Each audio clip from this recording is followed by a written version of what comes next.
Hello, hello, hello, hello, hello. It is me, your true phenom SP3. And no, don't adjust your screen. This is not the flagship podcast. It is not that. Don't worry. We'll hit you live with that one. This is a pre-recorded video, one of our year-end videos. And we're starting off our year-end trend with our tier list. Yes, Jerome YouTube is back. And this time we're here with a tier list. Our WWE 2024 tier list for the women and the men. We're going to break it down. You'll probably see it in two videos. Knowing how we did our AEW one, that was split into two videos. So this is probably two videos as well. So first, the WWE Women 2024 tier list. And I am joined by my esteemed colleague. You see him every Saturday or Sunday on the True Hill Heat flagship podcast. He is the true draw himself. Josh, how are you doing? How's it going? Doing good. I'm looking forward to doing this. I've never done this, so look forward to breaking this down. I'm a tier list professional, so I'm here to guide you in the ways of the tier list. But yes, our WWE tier list, we had so much fun with our AEW tier list from last year in 2023 and this year in 2024. If you haven't already, check those out. You'll probably see them pop up on the screen or the eye on the screen where you can go and check that out. But so we have decided this year we are doing a WWE 2024 tier list, breaking down, giving a report card for everyone on the WWE roster for the year, the calendar year of 2024. We appreciate y'all if you are joining us on the premiere. We appreciate y'all if you're watching us on demand. Show your appreciation back the simplest way possible. You could drop the thumbs up on this video. You could share this video with all your wrestling fans, friends, and family on all your favorite social media platforms. If you're new to the True Hill Heat YouTube channel, hit that subscribe button, hit the bell to stay notified for all the great content here. Of course, you can sound off in the live chat if you're watching the premiere. You can sound off in the comments down below and give us your perspective. Give us your opinion. Did we get the tier list right? These are our opinion on everybody's 2024, but we want to hear from you. Which ones would you shift around? Which ones would you put higher? Would you put lower? Let us know in the comments down below. But yes, WWE tier list. This is my first time doing a WWE tier list. So I'm ready. I'm prepared. But let's go over the tier list that we have came up with here, Josh. So we got it for the people on the screen with us here. We got our tiers. So these tiers are very similar to our AEW one. Jimmy likes to put his little swing on things, but I've took some adaptations from our AEW tier list, and I decided to bring it over to our WWE tier list. Except for one thing, the S tier. The S tier for our AEW tier list is keep at all costs. That is a Jimmy-ism. So we have just decided to keep it more WWE centric. We have WrestleMania headliners. That is the top of the top, the creme de la creme, the people that had the absolute best 2024. Then we have our main event, which is the guys who had a great 2024, not the top of the top, tippy top WrestleMania headliner 2024, but a very great to very good 2024. Then we have our all-stars, which are good. They're almost at the top of the card. They are hitting that glass ceiling. They had a really damn good 2024 that elevated them in a major way. We have our mid-carders. They're just good. They're just pretty good. They had a pretty solid 2024.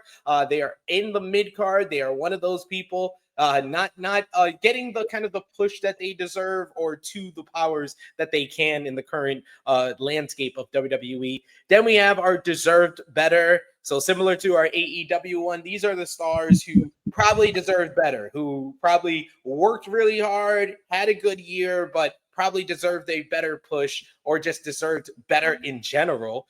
Then we have mid. Our mid is just they had a trash 2024. They didn't do anything. They could throw them away, but we'll still keep them under contract because the bottom tier is contract not renewed. We're sending them to the unemployment line. Their 2024 wasn't worth a damn. Are you prepared? Are you ready? I'm as ready as I'll ever be. All right, we're gonna start off with WWE women. So we're gonna skip around. Well, we got our list of superstars here. There is some editing that we have to do because there are some superstars that were released in November that are still a part of this, but you see the large amount of people. So we won't take long on too many of these. We have our people that we know we got to take long on, but we're dealing with the women's roster to start off things. And it's in alphabetical order, so I don't control the order of these things, guys. Just letting everybody know in advance. So we have Adriana Rizzo, who is a member of the NXT roster, a member of the D'Angelo family. Adriana Rizzo got a lot more reps in 2024, mainly dealing with the Tony D'Angelo family storylines and stuff. She got some opportunities in the women's division. The NXT women's division is probably the best in North America as far as booking and how much they dominate the TV time. So she got her opportunities to shine. She's fine, but it's nothing like to write home about. I can't even off the top of my head come up with any like real feuds that were worth remembering that she had in 2024. She got more reps, she improved, but not much to write home about. What do you think? Pretty much the same. TV time, that's always a plus in WWE world, but to me, it's more than that because I think we've seen so many people get TV time, and it's like, oh, all right, yeah, they're on television, but then it's like, what are they doing with their time? And even though she was getting that, I really don't remember anything outside of that. So where do you think she should be? I'm gonna go with mid. I agree. That's a pretty mid year. Pretty mid year. It's a Then mid. we Yeah, it's a mid just because I mean, I think there's something there, but I don't know with the how stacked their roster is. Gonna have to do a lot more than that to scratch the surface. understand. Next, we got Alba Fire. Alba Fire is, of course, tag team partners with Isla Dawn, the Unholy Union. She won her first WWE main roster gold in 2024, winning the WWE Women's Tag Team Championships in her home country of Scotland, alongside Isla Dawn winning the gold. They held the titles for about 2 months before dropping them to Jade Cargill and Bianca Belair at Bash in Berlin. Alba Fire always looks good in the ring, but not much of a push even when they won the women's tag team championships. They really weren't featured very prominently on television. So they kind of have gone away from the spooky witch gimmick, which is a plus for this year. I will give them that. But not much to write home about outside of the women's tag team division. Where do you think we should place Alba Fire? This one's interesting. I'm kind of leading with maybe deserves better. I'm right there with you because we both know because we've watched stuff outside of WWE, and I know you dabbled into it, but I dabbled into it a lot. NXT UK, and we know how great Kaylee Ray is. She definitely deserves better. Yeah, I'm gonna go with deserves better. So we got our first in deserves better there. Then we have Alexa Bliss. Won't go long into this one. I'm not going to put contract not renewed. I think Alexa Bliss is our person where we have to create the newest tier. Yes, it is the favorite of many of y'all that watched our AEW tier list. Niggas always hurt. Because Alexa, niggas, or we're going to put niggas not here. Niggas not here. We'll make it different from the AEW one. We'll put niggas not here, and Alexa Bliss is our first in niggas not here because there's nothing for me to say about her 2024 in WWE. Yeah, I mean, she had a baby. That's about it. I mean, good for her in a personal life. Yeah, and I know even she's been waiting. So, yeah, we shall see. We shall see. Next up is Ariana Grace, who I will say she stepped up a lot as far as getting TV time and being this hilarious character, having that kind of charm and charisma that her father, Santina Marella, had. We got the interactions between her and Santina over in TNA with the crossover with NXT. She had a big PLE matchup in Toronto for Heat Wave when she first Carmen Petrovic on the kickoff show. So she's gotten some reps, gotten some opportunities, but she had been injured. She got injured around, I think, August or September. So she was gone for the last portion of the year, which is usually 4 months is usually our qualifier to put someone in Niggas Always Hurt in our AEW tier list. What do you think? Should we put her in Niggas Not Here, mid, deserve better, mid card? What do you think?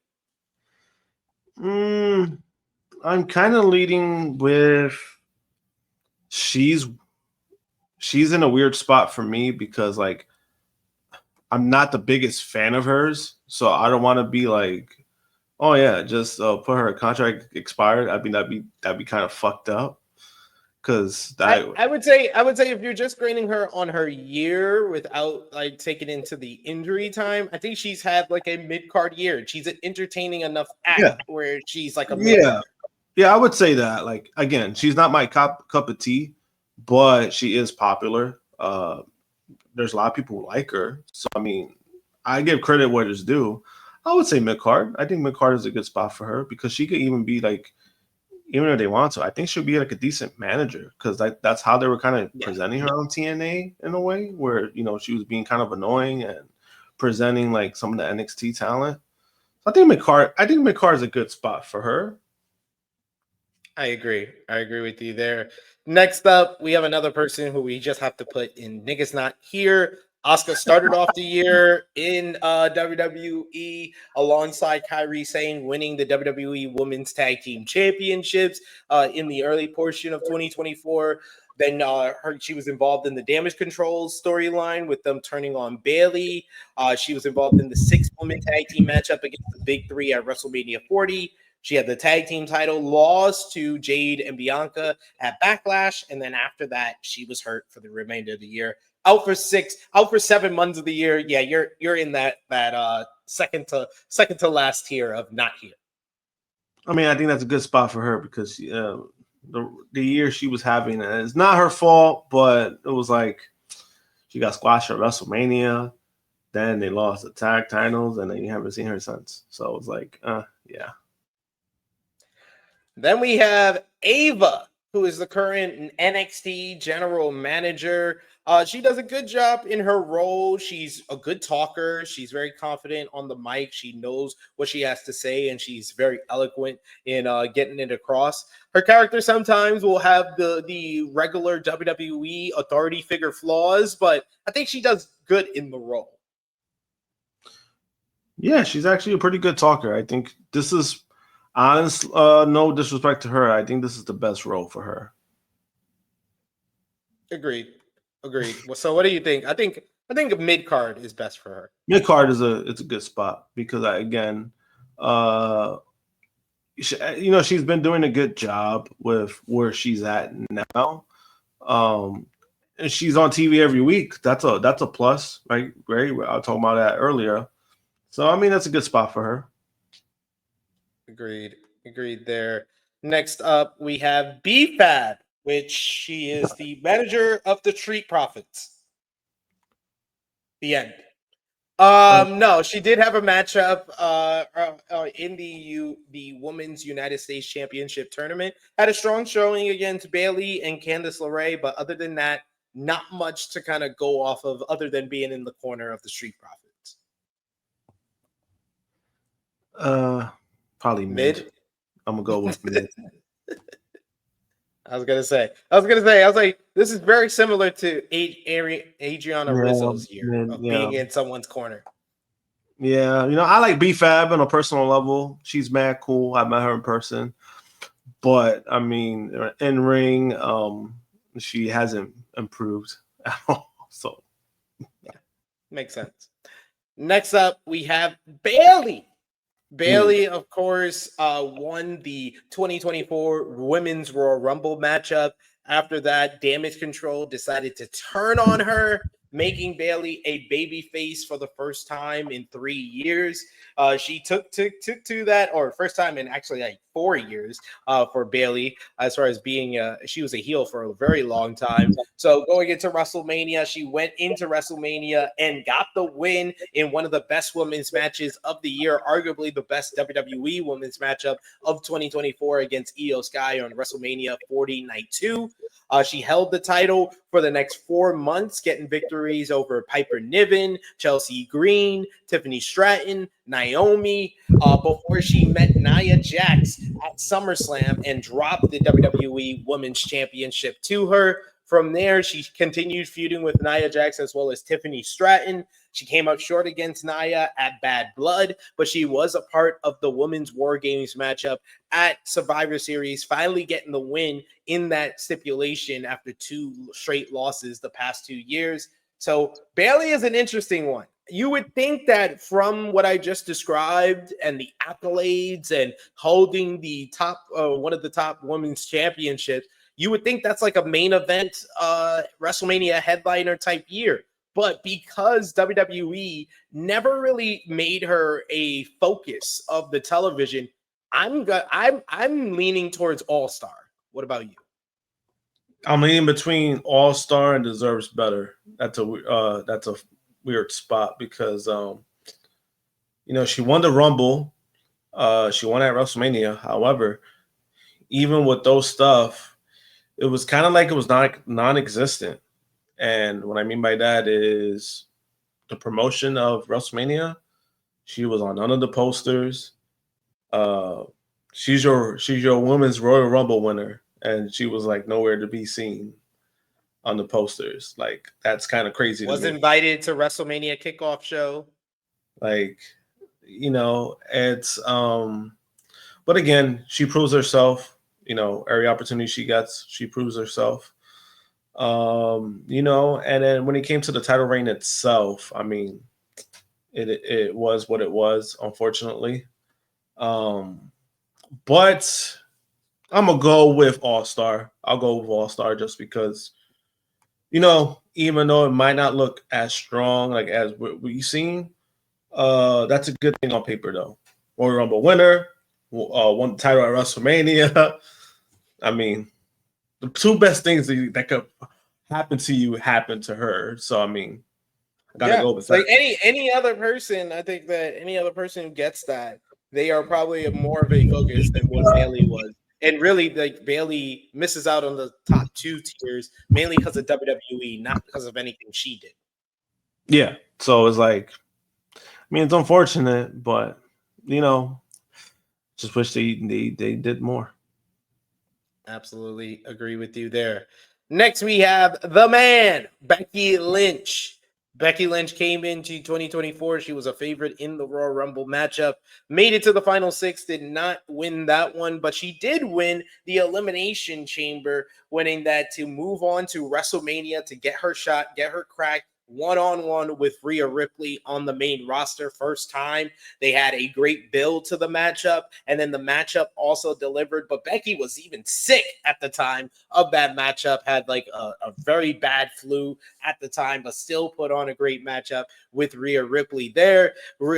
Becky was planning to take some months off afterwards as her contract situation had become a big talking point, and she had expired. Her contract had actually expired, but she came back when the company really needed her after Rhea Ripley went down. She comes back, wins the WWE Women's World Championship in a battle royal. She then had a short feud with Liv Morgan, dropping the title to Liv at King and Queen of the Ring, thanks to Dominic Mysterio. And then in their rematch inside a steel cage, Liv gets the win again. She retains, and Becky is off for the rest of the year because her contract expired. She wanted to spend some time at home. She looks like she's on her way back to start off 2025, but Becky, you could kind of put her in niggas not here. I think any other, if she had spent even just one more month or came back at the end of the year, I think that she is like WrestleMania headliner or main eventer, even with that short of a resume. Same. I agree with that. I was about to make that argument right now. I was about to say that. I was like, even with the short time she had, you just mentioned everything that she accomplished. And it's not even only accomplishments, but even when you look at the landscape of what the women's main roster looks like now, they really need her. And I think that speaks a lot for where they're at, right? They have a lot of women, right? A lot of talented women, but, and I've said this for the whole entire year, I even gotten people hating because they thought I was saying something crazy. They don't have a Becky Lynch. They just don't have a Becky Lynch. And that's not me saying that in no disrespectful way to any other woman, but the way that she's become, even after she came back from having a baby, like you're talking about a night and day difference when it comes to Becky Lynch, like complete, like 360, whatever you want to call it. And I think this year alone, right, we've seen like the accolades that she accomplished, right? Even with that, I mean, she's greatly missed, and I think that alone kind of like it tells you what her star power is, and then the fact that most likely she's coming back next month. I mean, that's all that all tells you right there for me. Yeah, I'm like trying to debate it in my head. Like she is like not here, but like I think that it's enough for like at least an all-star or main event. What do you think? Where should we place Main her? event. Main event. All right. I say main event. This is probably the She's been most that good. controversial pick. Yeah. Controversial. She's been that good, and people want to argue with me. I'm ready to fight. Here we go. Put your arguments in the comments. Josh will fight with you. Next up, we have Bianca Belair. Bianca Belair came into this year. She had a strong showing in the women's Royal Rumble matchup, had a great stare down, one of the most memorable moments of the matchup with Jade Cargill, the double gorilla press slam. And that led into Bianca working with Jade, teaming up with Jade Cargill and Naomi to form the Big Three, getting the win at WrestleMania 40. And then Jade and Bianca became a tag team following WrestleMania. They won the WWE Women's Tag Team Championships at Backlash, had successful defenses against the likes of Candice LeRae and Indy Hartwell before dropping the titles in a three-way matchup against PFC and Unholy Union. They chased the titles for a couple of months before finally reclaiming them at Bash in Berlin. And they've had arguably already in the past 3 months of the end of 2024, one of the better women's tag team title runs, defending the titles on pretty much all the brands, having it featured in a mainline story on the way to Crown Jewel, where they won a 4-way women's tag team matchup to retain the titles. Unfortunately, Jade Cargill was injured on the way to Survivor Series, so it's kept what the tag team title picture was gonna happen with it up in the air. But on the most recent edition of Friday Night SmackDown, the December 13th edition, Naomi was chosen to be the replacement for Jade Cargill. So Belair is gonna come out, it seems, of 2024 still a champion. Although I think that they have definitely kind of taken a step back as far as promoting Bianca. Bianca was getting a push on the level of Rhea Ripley, and now there's kind of a clear gap in between how they present Rhea Ripley and how they present Bianca Belair, mainly because Bianca has been used to kind of get Jade acclimated to the WWE scene. But what do you think about her 2024 as regards to where we should put her on the tier list here? I'm leaning towards All-Star. Right there with you. I'm leaning towards All-Star just because, like, for the most part, you could say too, like you could say she's kind of in the Bayley territory, whereas like she's an All-Star, but then she kind of deserves better. But the second reign for the tag titles, I mean, has been better. It's been better presented. At this point, you kind of know where they're doing with Bianca. Even though we have said like, yeah, she probably should be doing more, but in regards to the year, she won the tag titles twice. They had like a big thing at WrestleMania, and they won in a squash match. And then she's still the tag champion now, so I'll say All-Star. I agree with you there. That's a good one. Next up, we have Blair Davenport. Yeah. No, she did do stuff. She was called up to the main roster, to the SmackDown brand in the 2024 WWE draft. She was in a mini feud with Naomi on SmackDown, on the SmackDown brand, upon being called up to the roster. But after that feud, they kind of really stopped using her very much. I think she was off television for a few months before appearing in the Women's United States Championship tournament matchup. She lost in the first round. Hasn't really found her role, found her footing on the main roster in 2024. So, where do you put Blair Davenport? I'm probably going with mid. Yeah, unfortunately, she probably deserves better, but it's the re-grading on how WWE is pushing you, how they're presenting you, as well as what you're doing. And I can't say that she is outperforming her push right now. Yeah. And I mean, it's unfortunate. She's capable of doing more, but in WWE, when those kind of things in WWE, you either sink or swim.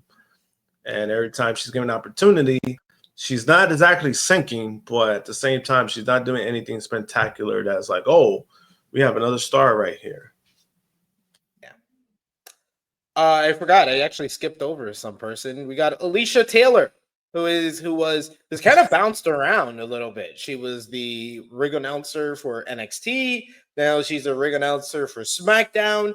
And she's kind of been viewed, even though she's not replacing her directly on the show she was on, like Lillian Garcia is replacing Samantha Irvin. She's kind of viewed as like the young ring announcer now because Samantha Irvin is not in the company anymore. Where do you think we should put her? I think she's higher than mid. She's good at her job. Yeah, I'll say mid card. Yeah, she's good. She's not. So if Samantha Irvin is on this tier list, we're putting her at main event. She's like a main eventer. But Alicia, it's a mid card. Yeah, I mean, I got my gripes with Samantha, but that is main event title worthy stuff. Yeah. Next, we have Brindley Reese. She started off the year paired up with Idris Enofe and Malik Blade. She's never really given kind of like a feud. She's kind of just in the kind of hokey Disney Channel type backstage segments that they do on NXT. She sometimes is featured in matches. I know she had a brief stint over in TNA, having a couple of matches over there. She was used on the pre-show for Bound for Glory. So, Mid. Yeah. Mid, kind of just there. Next up, we have Candice LeRae. Candice LeRae is your current Speed Women's Champion. So she's a champion. She's now been getting actually featured more, getting more TV time on SmackDown. She's kind of been trying to kind of swoop in and take the spot of Tiffany Stratton as the best friend of WWE Women's Champion Nia Jax. She's been in a mini feud over the last couple of weeks with Bayley. So more of TV time than last year for Candice LeRae. She did lose her tag team partner, Indy Hartwell, when Indy was released in November. But at least with her being gone, it's not like, oh, damn, what they're going to do with Candice now. It's been like they kind of did that. They did the whole kind of putting her into the Nia story as they were thinking, I guess, as they were thinking about letting Indy go. So they kind of set it up right when Indy was about to go. So it was kind of a smooth transition, whereas now she's getting more TV time without Indy. Yeah. So where do you think we should put her? Maybe mid card.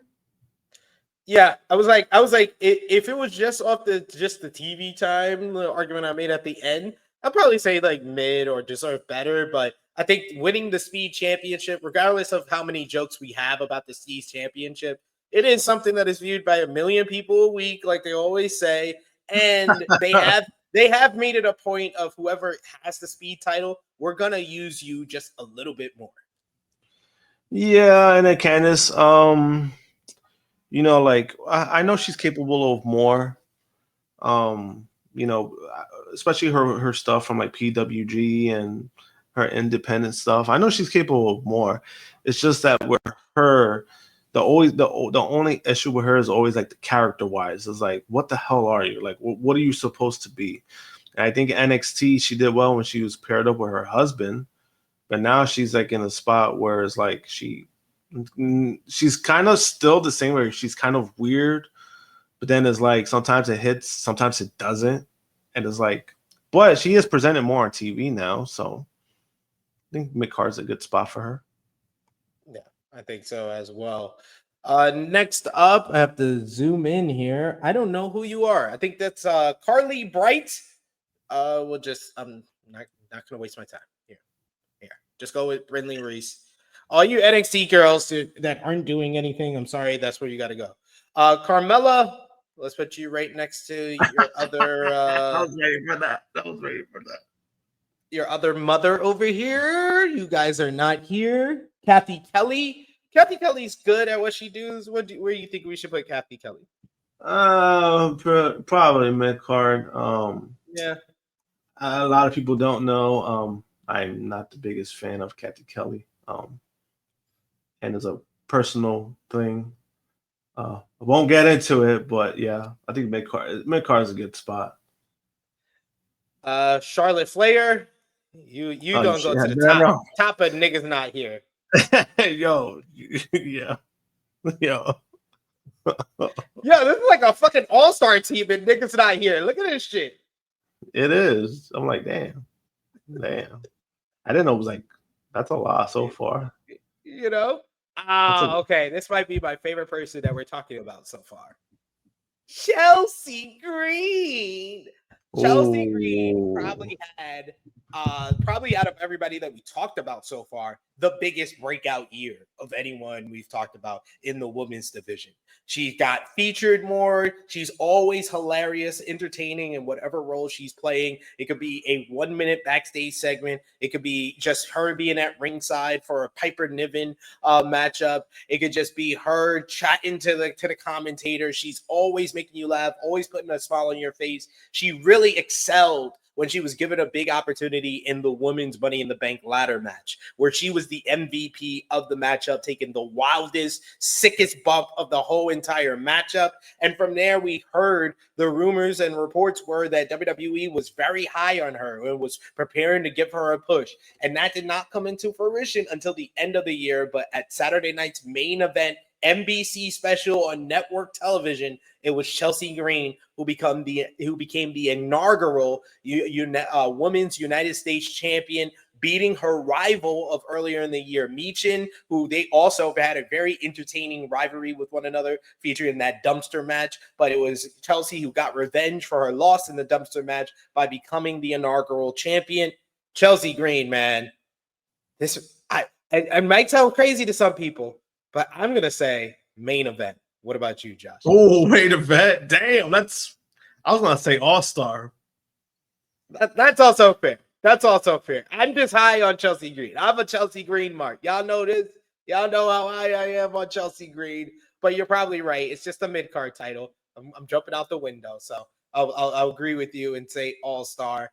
But yeah. All-star. Yeah, I think with Chelsea Green is like you said, man.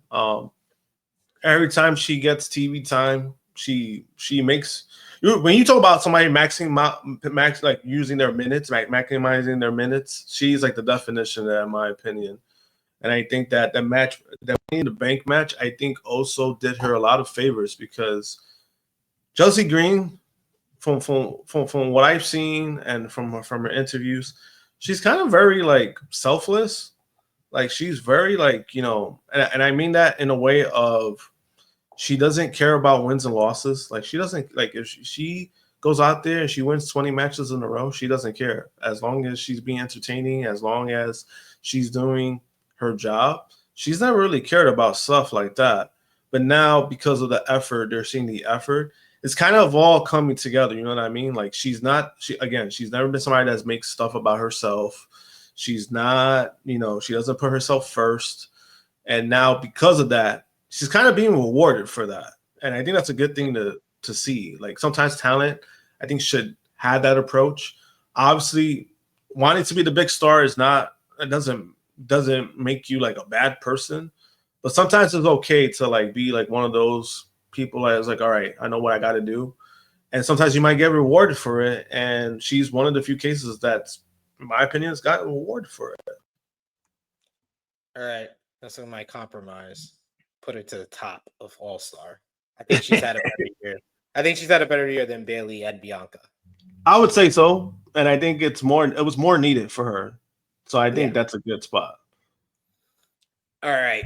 Let's go back here to our poll. Then we have Cora Jade.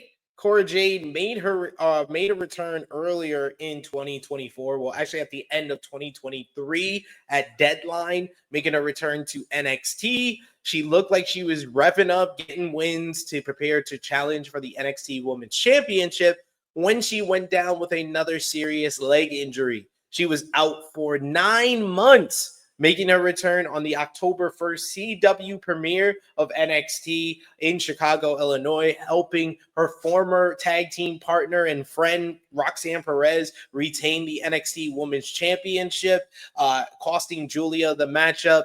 She then teamed up with Roxanne at Halloween Havoc, came up short to Julia and Stephanie Vicaire. She was she was trying to compete for the Iron Survivor. She came up short in the Last Chance Fatal 4-Way, but she is now feuding with Stephanie Vicaire as we close out 2024. So Cora Jade, not much to go by. We can get her in the not here because she was gone for 9 months. What do you think? I want to say that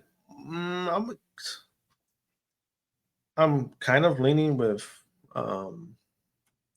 I want to say mid-card because she has been used a lot for that NXT roster. Even when she came back, she has been used a lot. Probably more so than a lot of the women that's been there that hasn't been injured. So I'm going to say not here because of the serious injury. Like being out 9 months. That's so fair, yeah. That is a lot. That is a lot, but she has been doing a lot since she's come back. So it's like one of those things. 9 months there. Yeah, 9 months. That's crazy. Then we have Dakota Kai. Dakota Kai was, of course, came back joining up with Damage Control again at the beginning of the year, getting involved in the storyline with Bayley, trying to talk to Bayley, talk her into forgiving Damage Control for turning on her, but then joining up with Damage Control and turning on Bayley anyway. This led to her kind of having a couple of matches with Bayley on the lead up to WrestleMania. She was involved in Damage Control, turning babyface for the first time this year as they went to Monday Night Raw. They started feuding with Pure Fusion Collective for a few months there. But Dakota did go out with an injury. She was out for about 2 to 3 months. She recently came back, and she's currently in the Women's Intercontinental Championship tournament. Currently about to be in a semifinals matchup against Zoe Stark. So Dakota, not much to talk about from this year. The injuries, layoffs did kind of hurt her, and then Damage Control kind of taking a step back going into the mid-card, more of the tag team scene, also hurt her year as well, where she wasn't used in a more prominent role. Where do you think we should put Dakota? I'm going to lean with mid-card. I was going to say deserves better. Yes, I'm gonna go with deserves better. That's actually a good spot because even though I do believe she's gonna win the IC title, but looking at everything, deserves better. Because when you turn babyface, she's actually very likable, more likable than I thought she was. And when I saw the crowd behind her, I was like, oh shit, a lot of people like her. So yeah, deserves better. I would have said, I was thinking about between mid card and deserves better just because the mid card, she's currently in the tournament, and I do believe she's gonna win it. But deserves better is a good spot. All right, next up here we have who is this? Oh, Danny Palmer. All right, you'll just join the rest of your NXT girls in mid. God.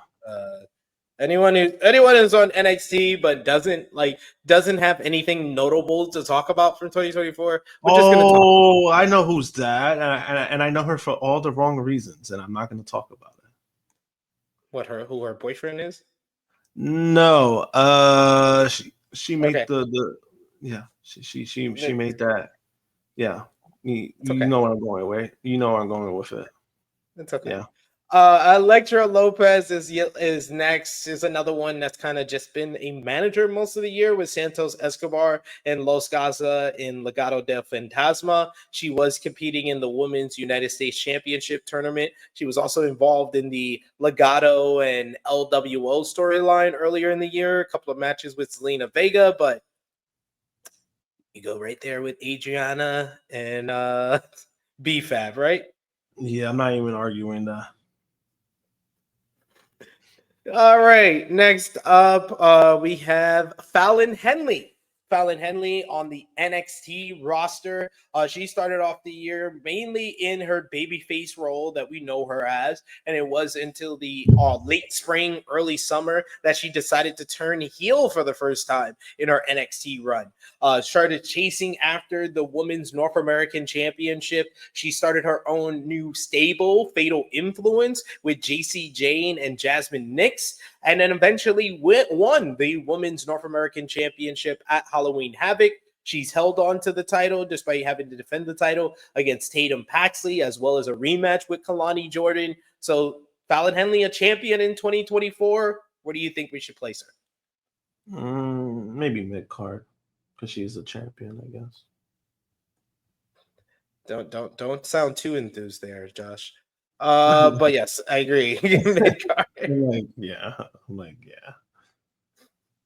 He's like, whatever. Let's put her in the mid card. Gigi Dolan, she was around for the first couple of months of the year, but she went down with another injury, and she's never here. So let's just put her there. Yeah, it got Then to, we yeah, it got to a point I thought she was pregnant. Like, it got to that point. Like, I mean, she is engaged. She is engaged to Zachary Wentz. I don't blame him. Hey, I mean, he's trying to put those rounds in. Then we have Julia. So Julia is a special case where we won't just grade her on her WWE year because she's been wrestling. She was active throughout 2024. She got introduced as a WWE signee during WrestleMania weekend. Before then, she had been the NJPW Strong Women's Champion, tearing it up in New Japan. She had title defense against Trish Adora at Battle in the Valley before dropping the title to Stephanie Vicaire in Japan in a Stardom event. Then she showed up at WrestleMania weekend, was a big signing, teased a potential feud and matchup with Roxanne Perez. She went to Marigold, starting up a new promotion with Rossi Ogawa, and she became one of the faces of Marigold over there. Put on an absolute banger with Saray over the Marigold World Championship to crown the first ever champion, with Saray picking up the victory there. And then she finally made her debut in NXT at No Mercy, confronting Roxanne Perez. They had a good match on the October 1st CW premiere of NXT, where she came up short in her first loss in WWE. She picked up the win with Stephanie Vicaire at Halloween Havoc over Roxanne and Cora Jade, and really kind of boosted up her overall year with a great matchup. A women's Iron Survivor getting the win in that matchup to become the number one contender for the NXT Women's Championship. And she gets that title shot on January 7th on the first edition of NXT of 2025. Julia in 2024, where do we place her? Main eventer. Agreed. You're not going to get any argument from me. Julia is a main event, especially, like I said, if you take into account everything, we're just taking into account her WWE run, just her introduction would probably make her an all-star. But when you take into account everything she did outside of WWE with Stardom, with Marigold, I agree. She's a main event. Next up, we got to screw down here, and we got, I'm sorry, Indy Hartwell. I think she's the first person in contract not renewed. Yeah, I mean, that's putting it lightly because she got fired, unfortunately. She got released, so unfortunately, she's our first in contract not renewed. Isla Dawn, should we just put her with Alba Fire and deserve better? Yeah. because they're on the same boat. So it's kind of like, imagine you take one out. I was like, wait a minute, they've been together the whole time. Yeah, we'll put Dakota at the top of Deserve Better ahead of Unholy Union. Another one who I'm happy to talk about in 2020. Well, first we got Ivy Now. We'll talk about the person I'm happy to talk about. Not Ivy Now, sorry, Ivy. But Ivy mostly in a managerial role, backing up the Creed brothers. They created a new stable, the American Made, which had Gable in the fall of 2024. She's been competing more, been getting some TV time, been featured. She was featured early on in the year as the Creed brothers were kind of had a unofficial friendship and partnership with Alpha Academy when Gable was still a part of the unit. Then they turned heel with Gable and American Made. She was in the Women's United States Championship tournament. She picked up a couple of wins against Zelina Vega as well, but kind of just mainly used in her role in the group. So I don't know. Should we place her with the rest of the girls who are just kind of like managers? Mid. We'll go with mid. Yeah. Place you with the rest of them who are kind of used more as managers than wrestlers, which is sad. Next up, Io Sky. Ooh. Io Sky came into 2024 as the WWE Women's Champion. She had a great match early on in the year on SmackDown against Michin. Of course, she led the charge for Damage Control, turning on Bayley ahead of WrestleMania. They put on one of the best women's matches of the whole entire year in wrestling at WrestleMania, where Io put on probably the best performance of her WWE career, and Bayley won the championship. From there, she was shifted over to the Monday Night Raw brand. Damage Control had a slow burn kind of babyface turn as they were feuding with Sonya Deville, Shayna Baszler, and Zoe Stark, known as Pure Fusion Collective.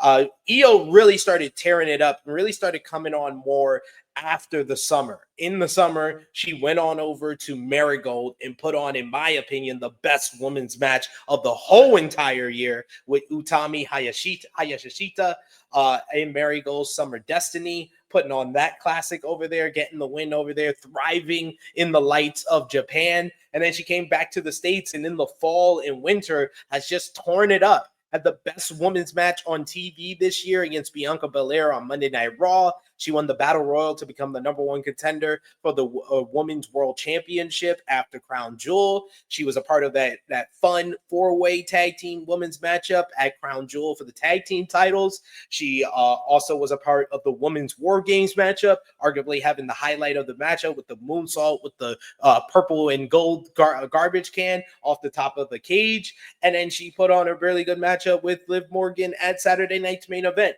Io Sky is the most dependable and reliable in-ring performer in the entire women's division in WWE and may be in the top 5 best wrestlers, period, in the company, regardless of gender. Where do you think Io should be for 2024? I'm gonna go with All-Star. I'm gonna make the argument for main eventer. I think that she has been that good in the ring. And she's like a almost a push for a deserves better. I think only because of that, thinking about that she probably deserves better for the second half of the year coming off of like WrestleMania and where she was. Yeah. She probably deserved better the rest of the year. So I think that would probably be how I can accept you saying that she's an all-star and not a main event. Yeah, I'm saying all-star because like I know, like we know that she could be a main eventer. It's just that the way they kind of presented her is kind of like she does a lot of good things, but like they're not putting her at that level. Like every time, like even when she had the world title, they weren't presenting her like the way they presented her like Rhea Ripley. You know what I mean?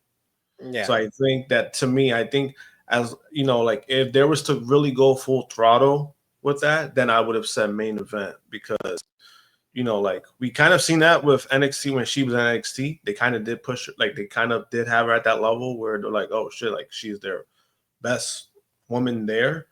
In the main roster, we know what she could do, but they haven't really gone like full throttle, in my opinion, when it comes to that, like presenting her, making her like the face of the division. To So I think that's why I'm going with All-Star, because again, she did do a lot of great things when it comes to that. That's fair. That's fair. All right. I don't know. We may have to adjust this. We may have Yeah. to adjust this when I we get more mean, she has a good. I mean, there's a good argument for Io, because I've always been high on Io. It's just that with the main roster, like, yeah, she has the championships, but I'm like, it's always been that little thing, that little hurdle for me that is like, you want her to be the top woman, present her as a top woman. You want her to be like how you present Rhea Ripley, do that. Agreed. Next, we have Izzy Dame. We'll just put you with the rest of the NXT women who did not do much in 2024. Then we have Jackie Redmond. Might as well put her next to Kathy Kelly. Yeah, I mean, she in is the kind mid of card. annoying. Yeah, She don't like her. She's like, she doesn't really do it for me, but she's not terrible, but it's like, Fair enough. Fair enough. Put Fallon ahead of the commentators and announcers. Then we have JC Jane. JC Jane, the most notable thing, of course, is her creating a new stable out of the ashes of Toxic Attraction, made Fatal Influence with Jasmine Nix and Fallon Henley. She broke her nose earlier in the year and was given the Cody Vintage Undashing mask as well. But not really a lot of big accolades or kind of prominent feuds in 2024, but she has been very regularly featured in the women's division. What do you think? maybe mid, even though she has done more than some of the women. I was going to say mid card. Mid card, yeah. I think mid card is the better. I keep forgetting it's mid card. I'm like, yeah, mid card, because she has been presented more. I do remember that Cody stuff, which was kind of like, I don't know. That's just like the whole WWE thing. Like, they're trying to like, hey, we got some kids here. Let's give them some of our old stuff here. That's basically what that was. But yeah. Comes off a little weird sometimes. But we have the other half of the WWE Women's Tag Team Champions, Jade Cargill. She finally made her WWE debut in the 2024 Women's Royal Rumble matchup. Had a very great showing, very great debut for her on the main roster, really standing out in that matchup. She took a couple of months off and then made her in-ring debut outside of the Royal Rumble at WrestleMania 40, teaming up with Naomi and Bianca Belair to defeat Damage Control. Then she teamed up with Bianca to get the win over Damage Control at Backlash to become the WWE Women's Tag Team Championships. They got a couple of title defense under their belt, but they lost the titles at Clash at the Castle in Scotland to Unholy Union. They chased the titles for a couple of months, regained them in the fall at Bash in Berlin, and then they put on a very strong title run until Jade suffered an injury with the backstage attack backstage. That's been a mystery over the last couple of weeks and probably into 2025. But 2024 for Jade, where do we put her? With Jade, I'm kind of leading with, I kind of want to say deserves better. Wow.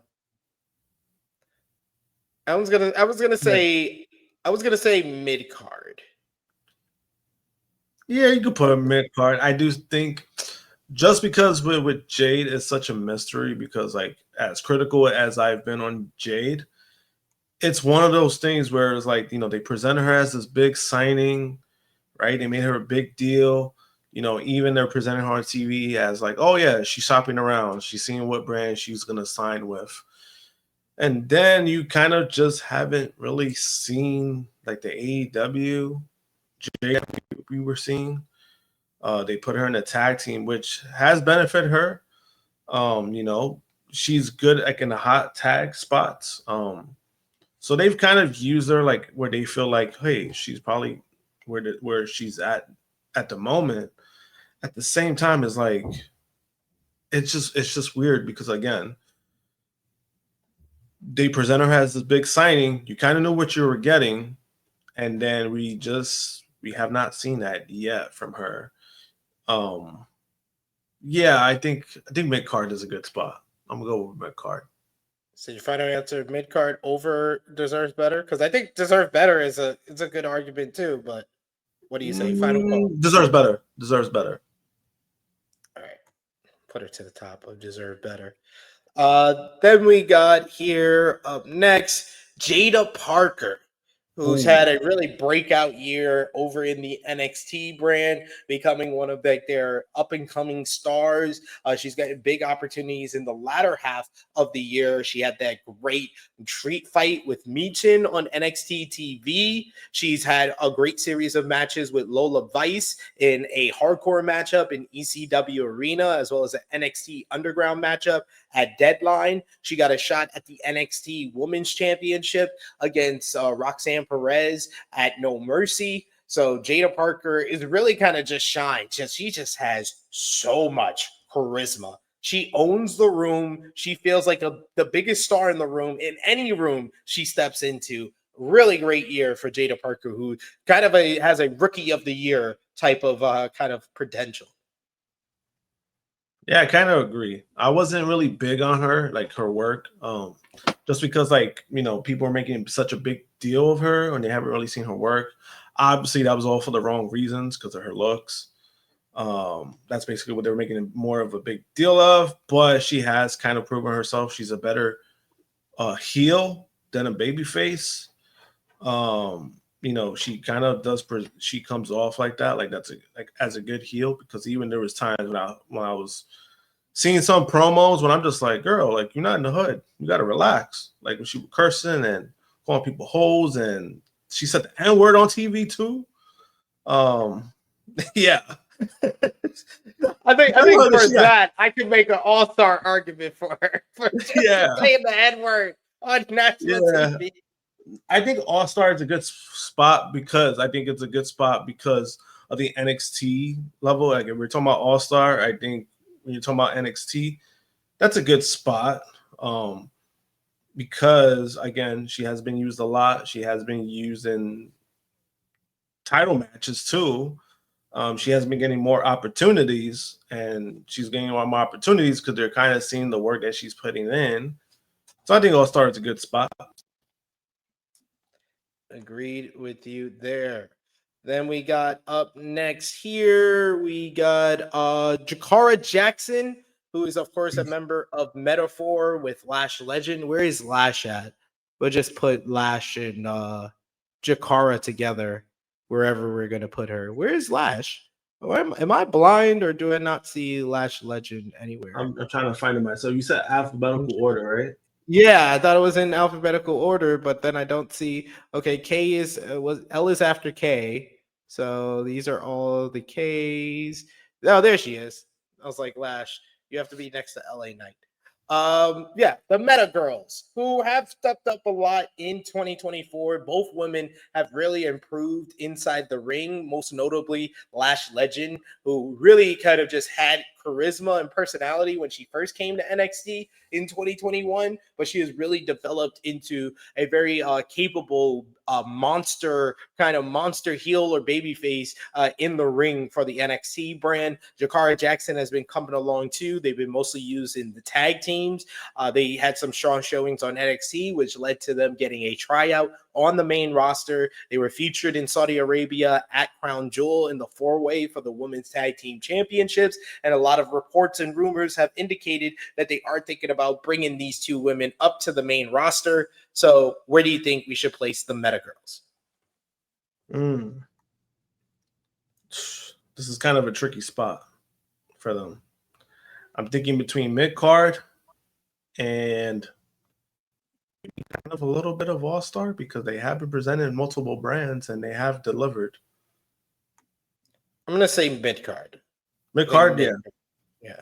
Because Lash Legend, I wasn't big on her work at the beginning, but I think they found like a good spot for her, not only in the tag team, but they're kind of using her strengths. I think that was the most important thing. Where she slammed the shit out of Otis. I mean, that's insane.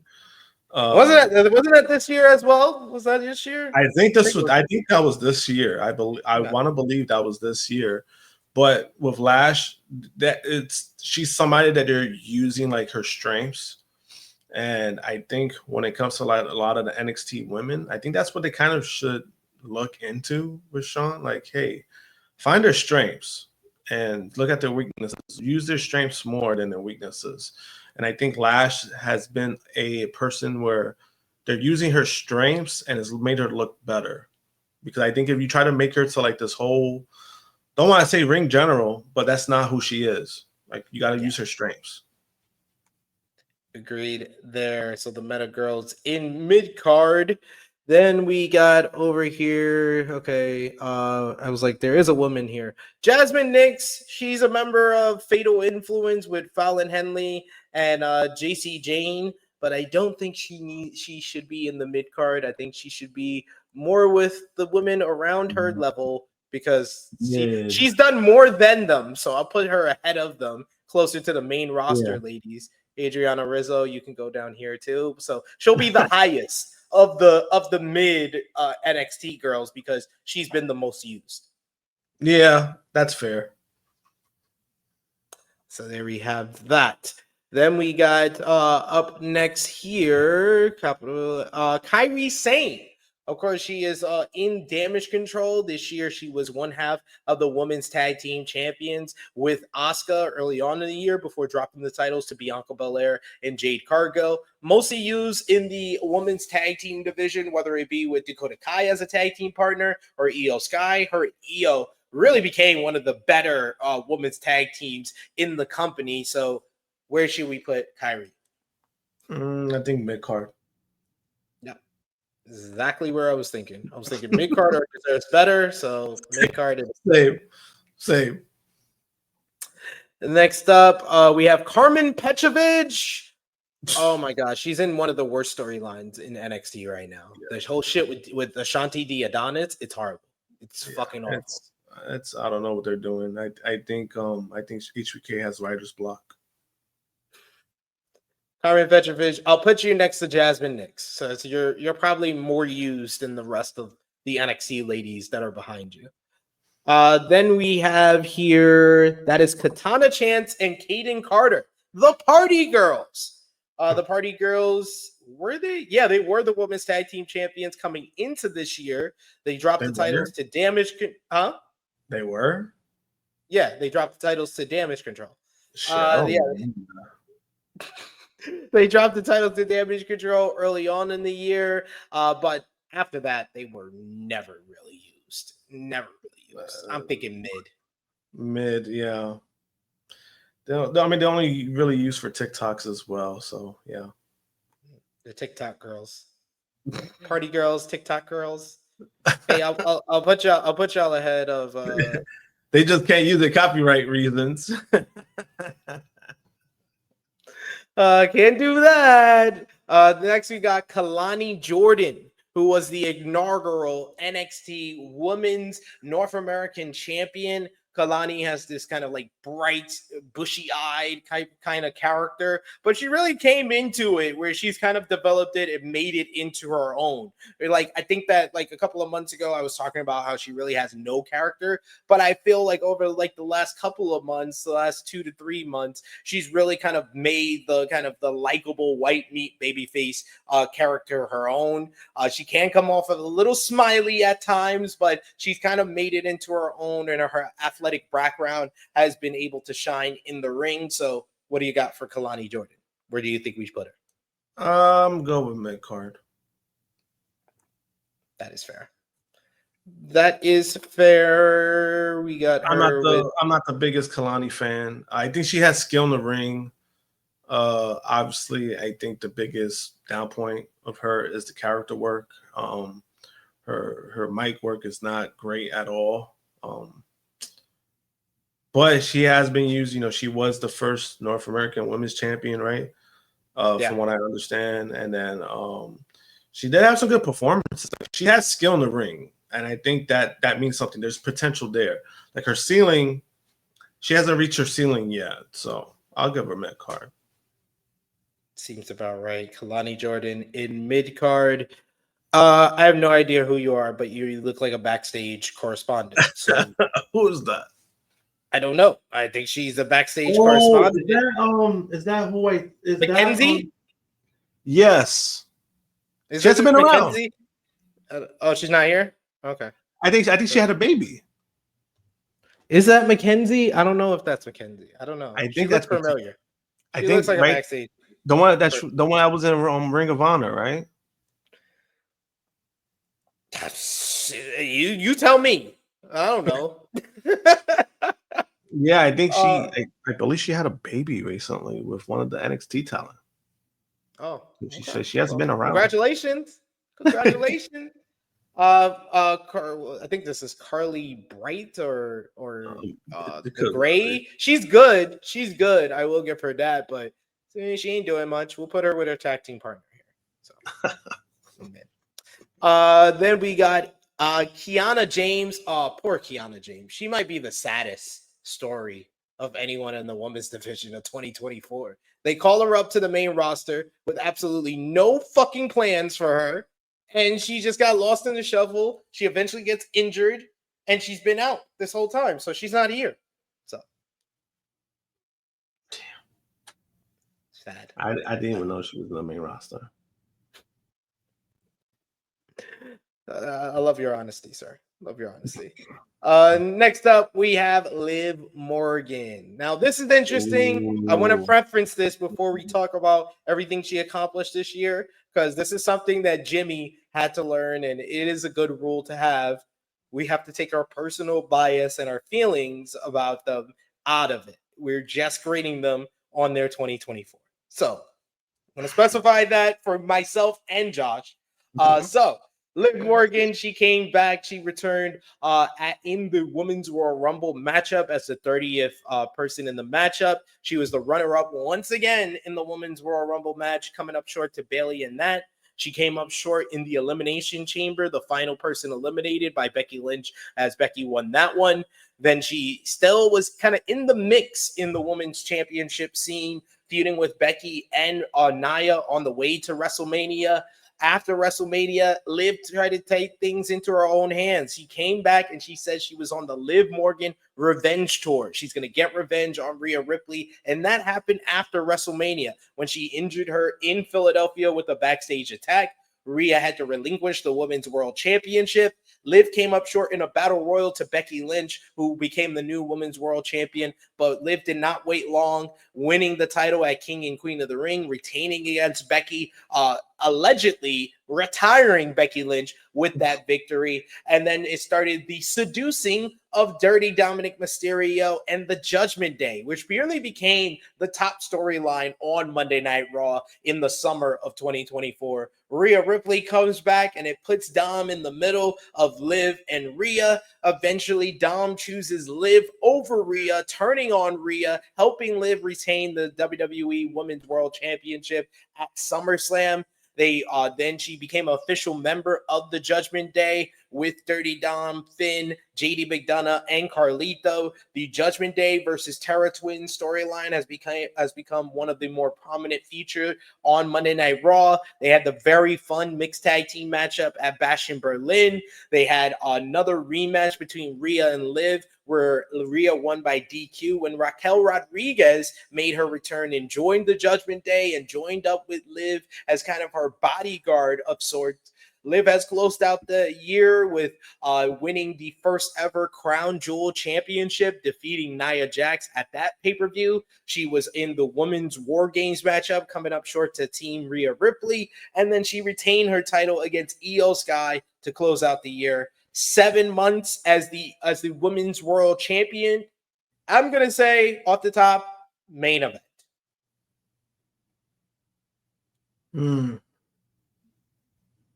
I kind of want to lean with All Star, but I'm not too opposed on the main event because of everything you just mentioned. It's just I see it more as like, say like if I was a paying customer, and I'm like, do I really want to watch a Liv Morgan match in the main event?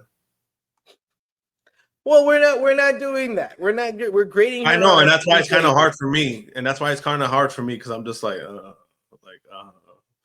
okay, main event. Yeah, I think the top of main event is fair. Becky wasn't here for most of the year. Julia came in He has been October. featured. Yeah, Liv has been featured the most.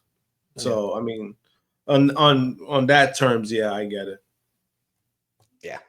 Got to give it to Liv. Like, for better or worse, I haven't liked her in-ring work during the latter half of 2024, but she is improved in the ring overall, and her character work is so much Years. better.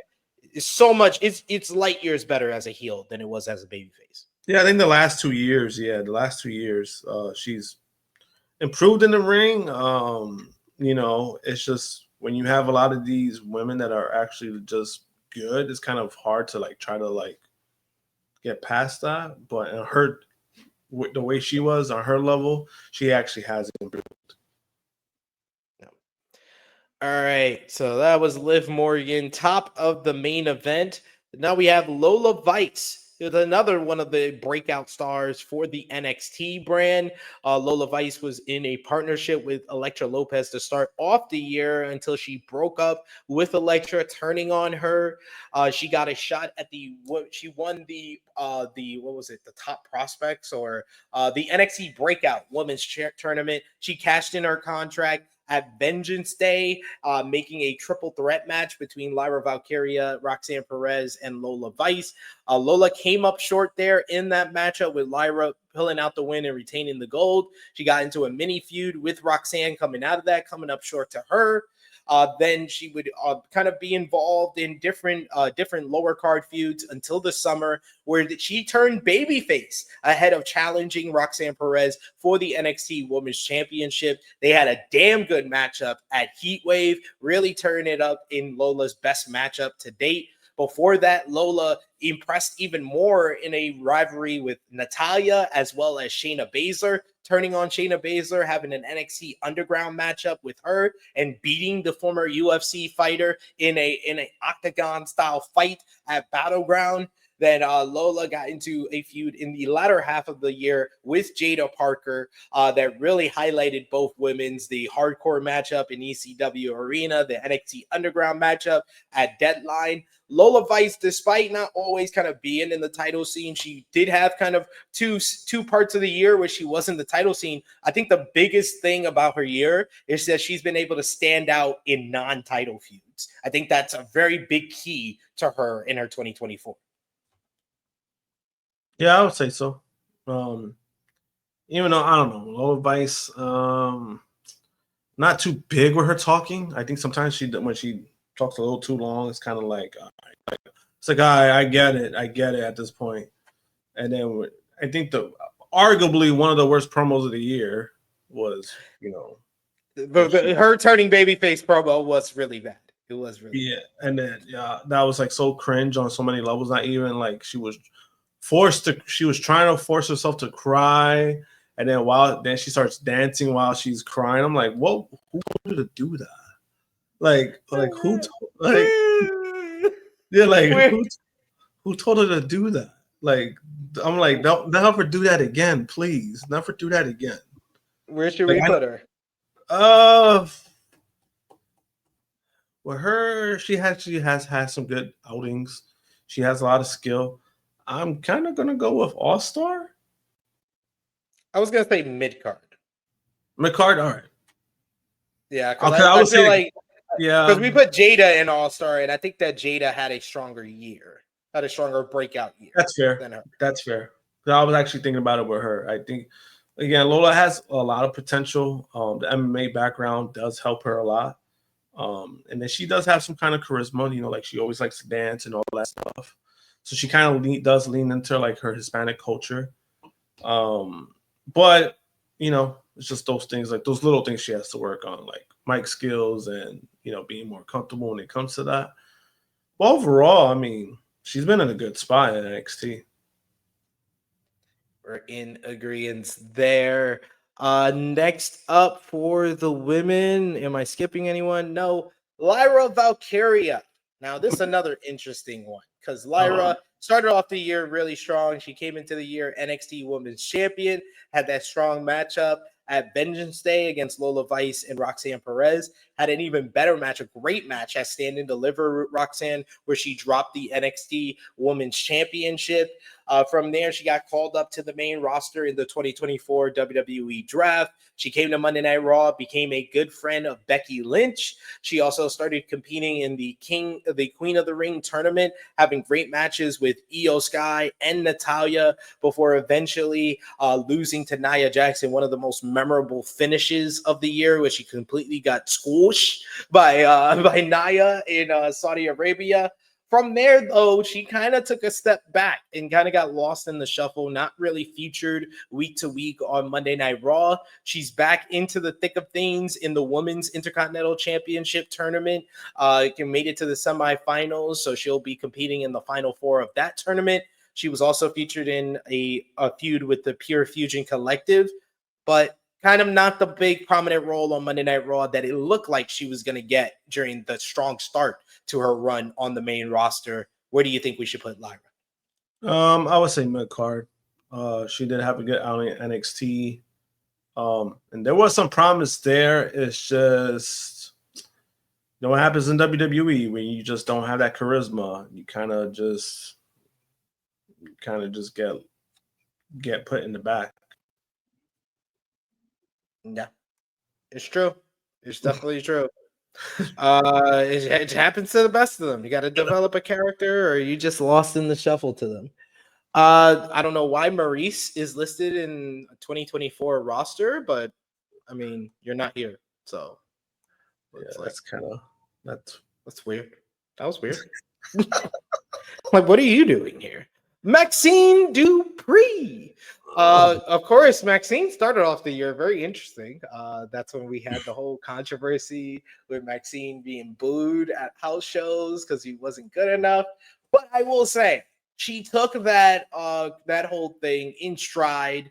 She didn't make a big deal out of it like some of her coworkers were making a bigger deal out of it than they needed to. She took it in stride, and she actually did improve in the ring. It's kind of funny how that happened, because I was freaking cringing at her performance in the Royal Rumble matchup where she did that freaking tilt-a-world head scissors on Bayley and made Bayley look stupid. And then you had the booing at the booing video from the house show. But from there, any other time that we've seen her on WWE TV, it was very well laid out, where she was able to look good, look like she improved in the ring. She was featured very prominently in the summer during the Alpha Academy Chad Gable storyline, where Chad kind of was demeaning to her, which got the fans behind her in a way. She had some strong showings in multi-person matchups against Ivy Now as they feuded Alpha Academy with American Made. So what do you think about Maxine Dupree? Where should we put her? I'm kind of leading with mid card. Maybe the bottom part of mid card.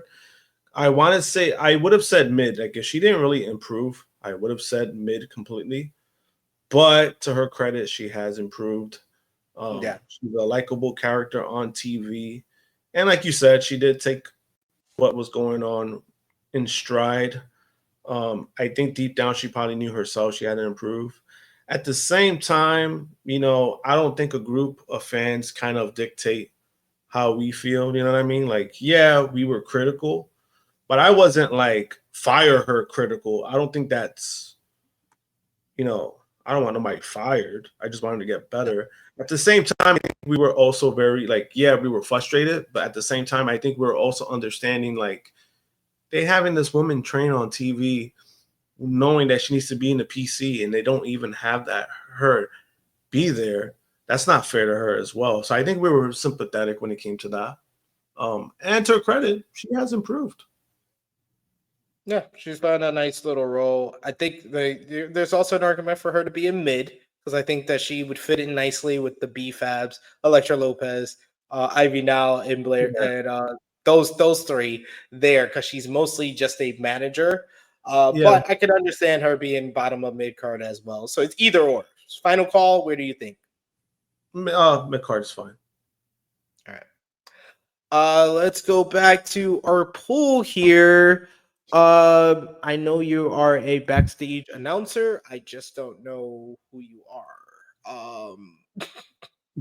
So I'm gonna put you in mid. Yeah, because I was like, I can't tell who that is.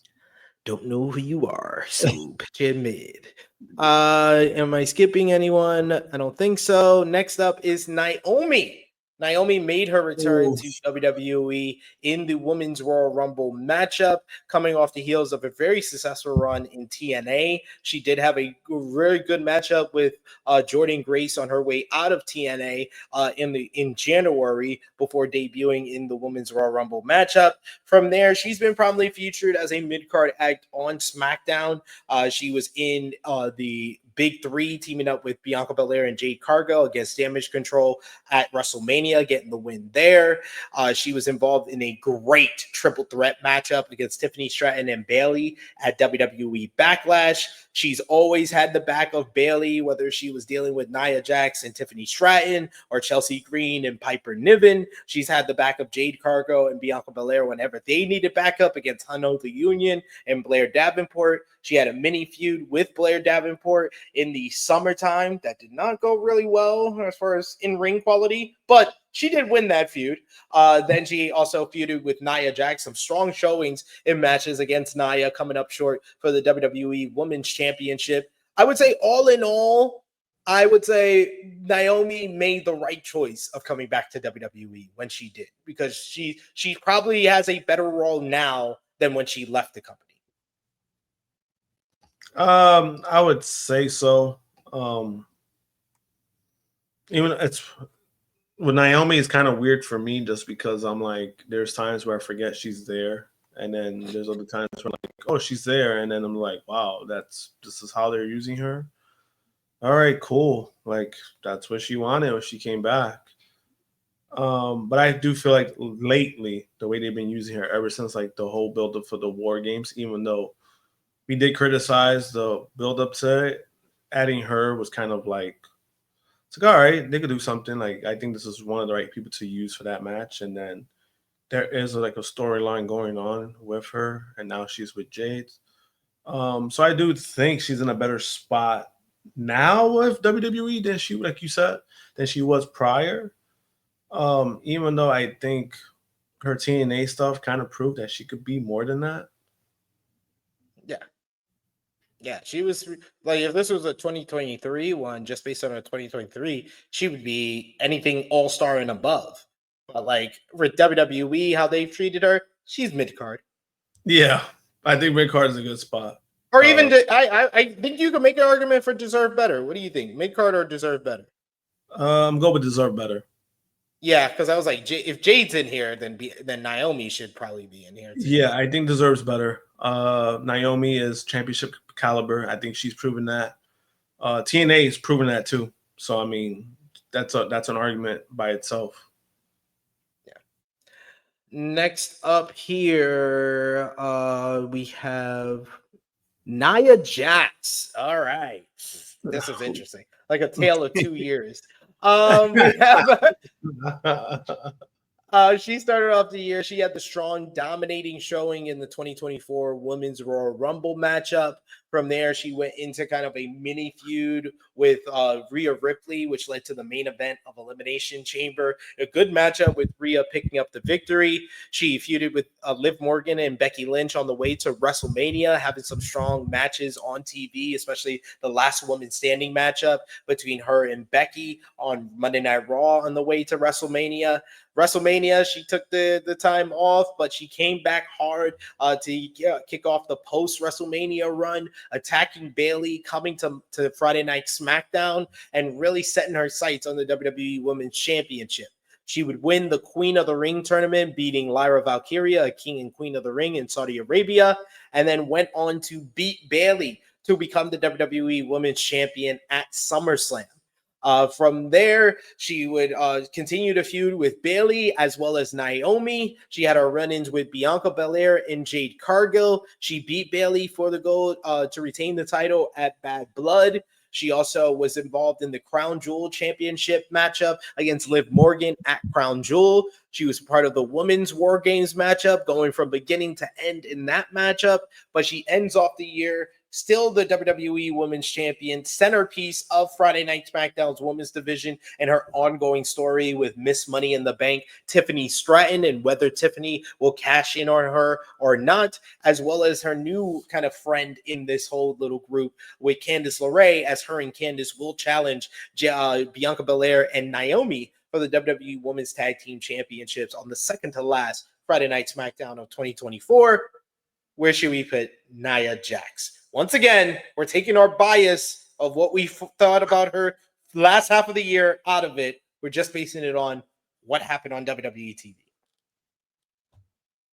I mean, if we did put Liv in main event status, I think she's kind of there.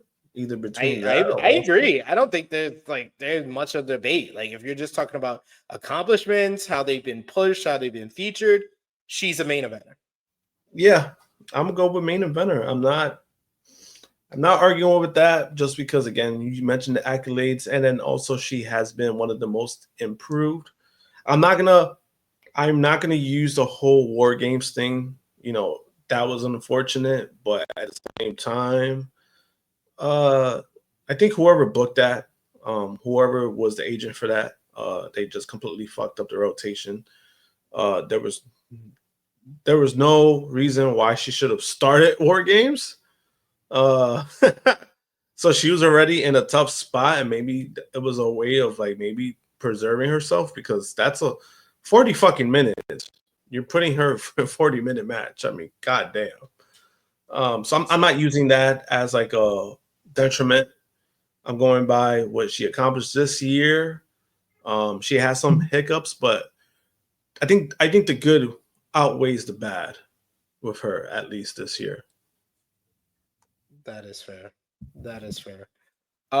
We got up next here is Michin, who has been very much featured a lot in 2024, especially the bottom half of the year. Like I said earlier in the year, she was involved in a really good women's championship matchup against Io Sky.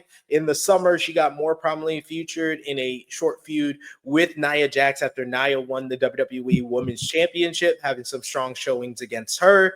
Then she got into a feud with Chelsea Green, which led into an awesome dumpster matchup, where she picked up the win there. She made it to the finals of the Women's United States Championship tournament, coming up just short of becoming the inaugural champion at Saturday night's main event.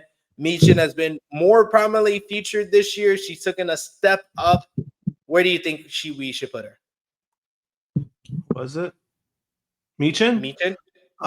Mick Carter? Yeah. I would say mid-card deserved better, but she did get more of a push the last half of the year, so I think she got just up to mid-card. Yeah, mid-card is fair. She had some good performances. Not all of it looked good, but she has been presented way more compared to last year, because last year was kind of like, where's Michin? And they were kind of relying too much on like AJ Styles because they were in the stable, and they probably just figured, fuck it. We have her, let's just use her. And you know, she's made the most of it. Yeah, she has. She definitely has. I've been really liking how they've been using Michin the last half of 2024. Next up is Natalya. Natalya's always here. She's doing stuff.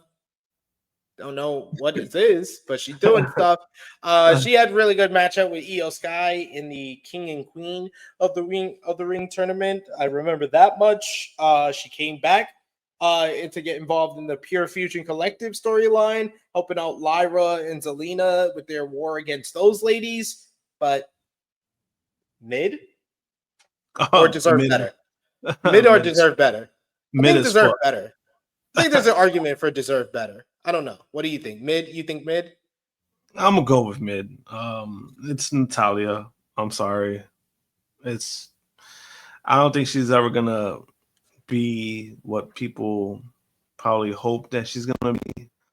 And she kind of knows that herself, I guess, because she decided to resign.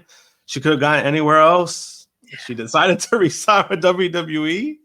I mean, so that was a choice.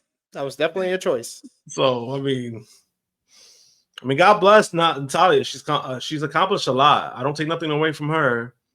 I think she's still a great worker in the ring, but it's just the way they view her. They just, it is what it is. That's the best way I can say. They don't use her well. Next up, Nikita Lyons. She was injured. She was not here. She was not here for a lot of either the mid year. or like not there because God. I was gonna say contract not renewed. Go there. I agree with that. She's awful. I'm sorry. She is not good. She's been very much hurt by the injuries though. I feel like she had raw potential when she first started and the sex appeal was there, so that helped out a lot.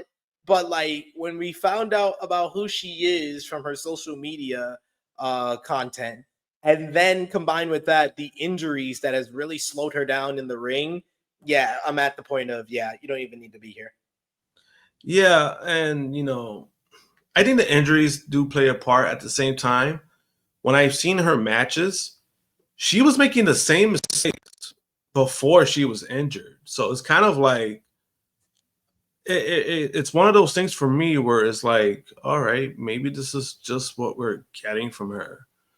And sometimes it happens, right? She wasn't a wrestler. She was never a wrestler. She was somebody who had skill. She has like a mixed martial arts background, I believe. She has like a karate background. But sometimes it doesn't translate for people. It happens. And I think she's one of those women that I think the WWE brand helps her. But when the bell rings, it's a different story. Pretty much is what it is with the Nikitas. That's why I said contract not renewed. Next up, we got Piper Niven.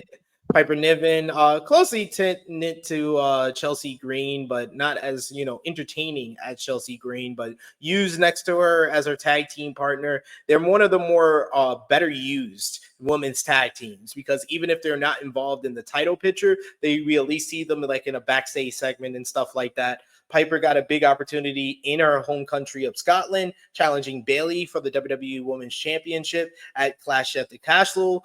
She was featured also at Crown Jewel in the four-way for the Women's Tag Team Championships. And of course, she was by Chelsea's side, hoping her to celebrate when she won the Women's U.S. Championship, becoming the inaugural champion.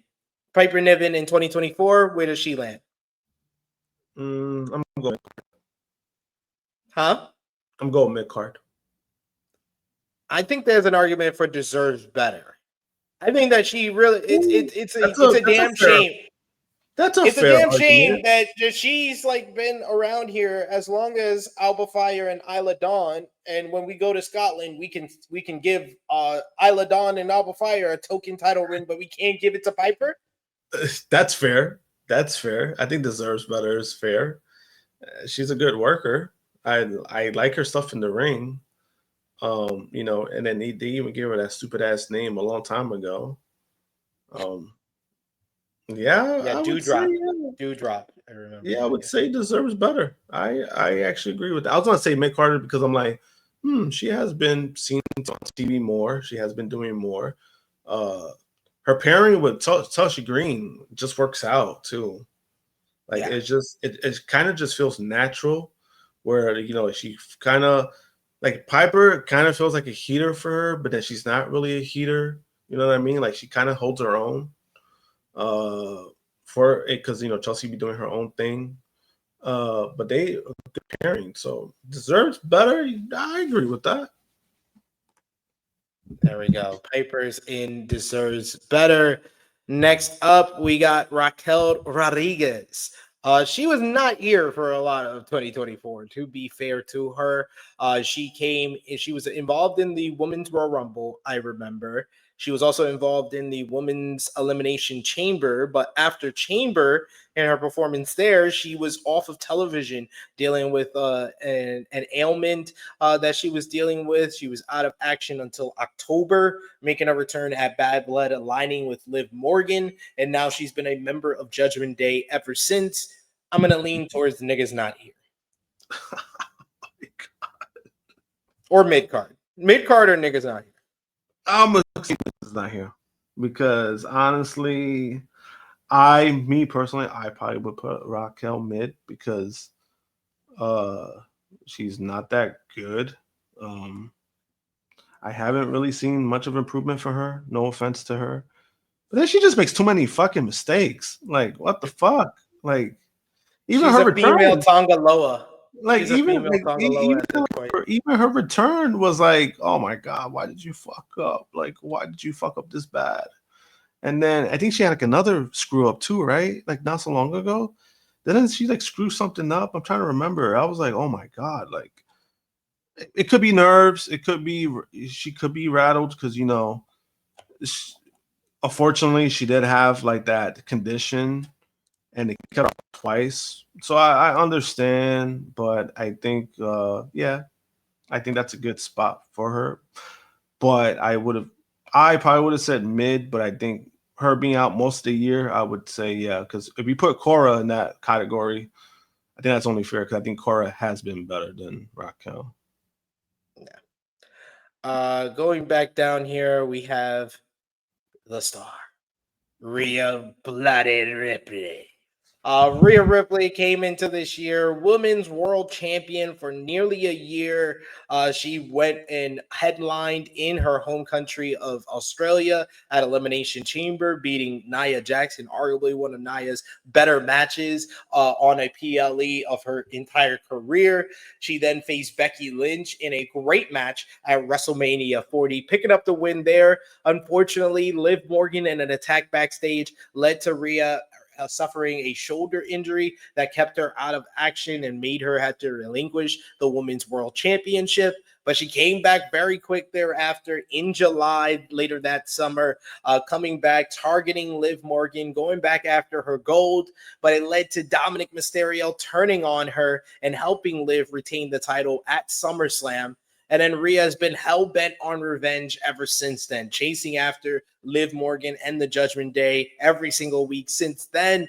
She faced Liv and Dom in a mixed tag team matchup, an awesome, very fun matchup at Bash in Berlin with the Terror Twins, Rhea and Damian Priest picking up the victory there. She went on to face Liv yet again at Bad Blood with Raquel Rodriguez getting involved to have Rhea get the win by DQ. She pinned Liv in the Women's War Games matchup at Survivor Series. And then she also challenged Liv, and it is official. They will face on the January 6th edition of Monday Night Raw, their debut on Netflix. It will be Rhea Ripley versus Liv Morgan for the Women's World Championship. Rhea Ripley, though, is just far and away pushed as the biggest star in this whole division. It's like far and away how they treat the next best woman to Rhea Ripley. Rhea Ripley is booked and presented as a top male wrestler, not a top female wrestler. That's the way she's positioned, and that's why there's a gap in her presentation and everybody else. So I'm gonna say WrestleMania headliner, our first in the top tier. What do you think, Josh? I agree. 100%. It's just yeah. As far as main roster, there's no one close to Rhea Ripley on the main roster. She is the top of the top. She only missed 3 months really of this year, three months and a few weeks when they thought she hurt her orbital bone and thought she was going to be out of action then, and then she just came back after like 2 weeks. Like she's on some John Cena shit with those injuries this year. Yeah, I mean Rhea she was carrying Raw for a while too. Yeah, and it's one of those things where Rhea, where when for a long time, especially more 2023. So we kind of did get out of that, or at least we can't really use that. But 2023, yeah, she had the championship belt, but then at the same time, they were kind of using Judgment Day. They're kind of using just Judgment. They're relying so much on Judgment Day that to the point that it's like, what other feuds does she have, and they were only presenting her with Judgment Day storylines. But then when she finally got around, like towards like her end of her title reign before she got injured, we started to see those good matches from her. We started to see like something good. Then we saw that match at WrestleMania that opened WrestleMania. She had a good match with Becky Lynch. That was a good opening match, in my opinion. And for me, that was the match I kind of felt like, oh shit, like she's hit a year, and yeah, like I can see why the company's behind her. She's actually becoming a great champion. And then 2 days later, bam, it happens. Always how it happens. Always how it happens. Comes out of nowhere. They hit you with it out of nowhere. The way they presented her, like, oh my god, like you're same thing. Like 3-4 years ago, she wasn't in the spot. And now it's like it's more popular than a lot of men, like you said. I think it's just like the only people that are on her level of popularity are Roman, Cody, and Punk. Like, and honestly, it's getting to a point that if they ever decide to do an intergender match, it's gonna be Rhea that's gonna be involved. Like, as in like man versus one woman, it's gonna be Rhea Ripley. I'm telling you. 1000% agree. Next, we have someone else who had a great 2024, Roxanne Perez. Ooh.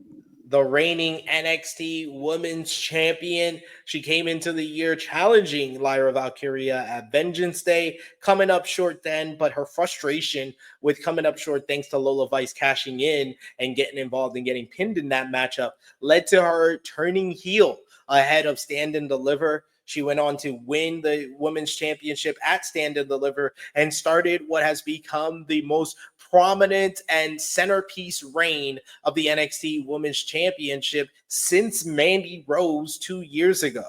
Roxanne Perez has beaten back so many different challengers, from a TNA Knockout World Champion Jordynne Grace, the crossover matchup that captured the imaginations of the fans. She also picked up the victory over Lola Vice at Heatwave. She had victories over the likes of Jada Parker at No Mercy.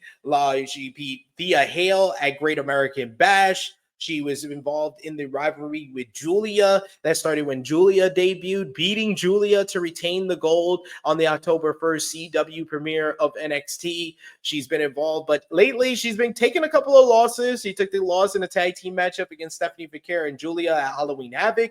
She took the loss in the ECW arena in the 10-woman tag team matchup. So her air of invincibility is wearing thin, but my lord, has Roxanne Perez been a revelation, because she was so good as the plucky underdog babyface, but I think she might be even better as this cocky, narcissistic heel champion, where she has really just evolved before our eyes, and she's winning mic battles with CM Punk on certain weeks. Like, Roxanne has just got full confidence in herself, and it's been great to watch her as when she started off turning heel. It was like, I don't believe you. You're just too cutesy. To now, where she is one of the best heel characters in all of WWE, regardless of gender. She's come a long way. Where do you think we should put Roxanne Perez?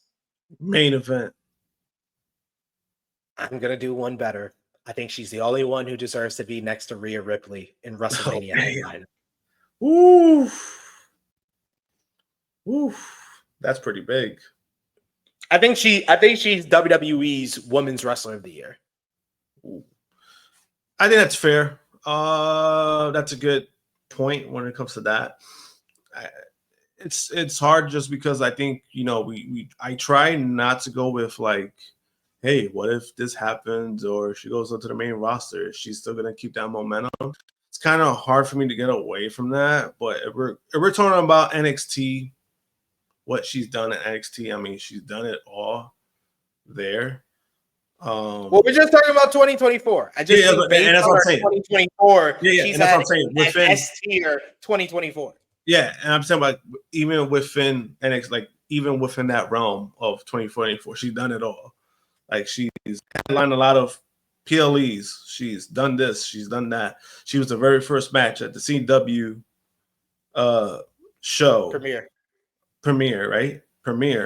And I mean, yeah, she's done a lot. So I mean, I can't really I can't really debunk that. I can't really argue that. So we're putting yeah, top tier WrestleMania headliner Roxanne Perez. and if people want to argue about it, go ahead. Let's see Go what good ahead. arguments I'm they ready. have. I'm But ready she's for the only in smoke. NXT. It's like, yeah, I get it. But if we're talking about those kind of terms, she's far ahead of the women in NXT as of right now. I mean, as in accolades and what she's done. Because again, you know, they have Julia, they have Stephanie, but again, they just got there. They're still getting their feet wet. You know what they could do themselves, but we're talking about what they've done this year. Yeah. She has the strongest argument in NXT terms. Next up down here in our pool, she is here. It's Samantha Irvin. Samantha Irvin always performing very well as the ring announcer for Monday Night Raw. Of course, she had the all-timer Hall of Fame worthy performance for WrestleMania 40 with her emotional call of Cody Rhodes finishing the story and becoming the undisputed WWE Universal Champion. I said it before, I'll say it again. Main event, Samantha Irvin. You agree? Work wise, yeah. Like you said, I gotta put personal biases aside. And my personal thing wasn't so much on Samantha, it was the way WWE was presenting her. I think they put her too much on this pedestal that it kind of turned people off. And that's how I kind of felt because of, bubbly personality, social media stuff. They kind of pushed that really hard. They never do that with ring announcers or anything. So it was kind of one of those things where it kind of got exhausting. But as in her job, she was great at her job. She decided to leave on her terms. I respect it. A lot of people weren't happy with her comments of like she didn't like doing it. I didn't really see nothing wrong with it.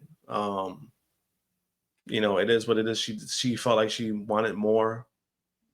She knows her worth, and I'm never gonna knock somebody who feels like they know their worth. Yep. And she got a few gigs. She got a few singing gigs, and that's what she wanted. So good for her. Absolutely agreed there. We have Sarah Schreiber. She's the backstage commentator on NXT. So you can go with all the rest of your backstage correspondence and the mid card here. There you go. Or you go to the bottom because these two are on the main roster. So a little bit, I guess they're a little bit better than you. I don't know. I don't know what to tell you. Then we have Scarlett, which I think we can just place her with the lady managers in mid, right? Yeah, unfortunately. Probably deserves better candidate, but I think just better in with the lady managers crew here. Then we have Shayna Baszler. She was in Pure Fusion Collective, joining forces with Sonya Deville and Zoe Stark. She was involved with Zoe Starks in a tag team in the early portion of 2024, mainly used in the women's tag team division, but she also had those highlight spotlight type showings in GCW for Josh Barnett's Bloodsport, the mega matchup with Masha Slamovich during WrestleMania weekend, another hard-hitting clash with Miya Yamashita later on in the year. So I like the fact that they've been able to use Shayna Baszler outside of WWE. Her work inside WWE, probably mid, but I think that she's shown with the Bloodsport stuff, she deserves better. Yeah, it's funny. I was kind of leaning on deserves better. And what's the last one? Let contract expire, because I think she kind of does deserve better.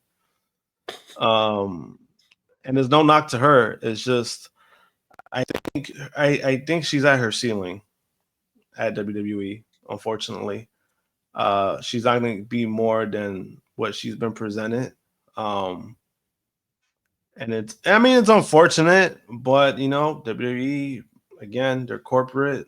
They want a certain appeal to how they present their champions, and they don't see her that way. They don't see her in that fashion. I mean, it's unfortunate because I think she's talented. I think that's what should matter in wrestling. But yeah, I think deserves better. It's a good spot.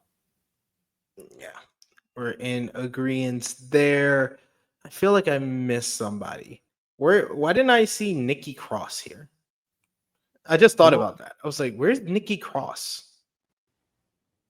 did they She's put not all the here. did they put all the spooky people there? Like, Yeah, I was. That's why I was scrolling up to see if Bo Dallas is here. I don't think I see Bo Dallas. I think they didn't put anyone from the Wyatt Six. I did see Loomis. You did see Loomis? Yeah, Where's Loomis? I think I Is see he right there. as Dexter? As Dexter Loomis? Yeah, you see what the dude chase. Oh yeah, yeah, I do. Yeah, yeah. That's weird. That's weird. Why would you put him and not Nikki Cross or Bo Dallas or Eric Rowan or anyone else? That's weird. But moving on, we got Shotzi.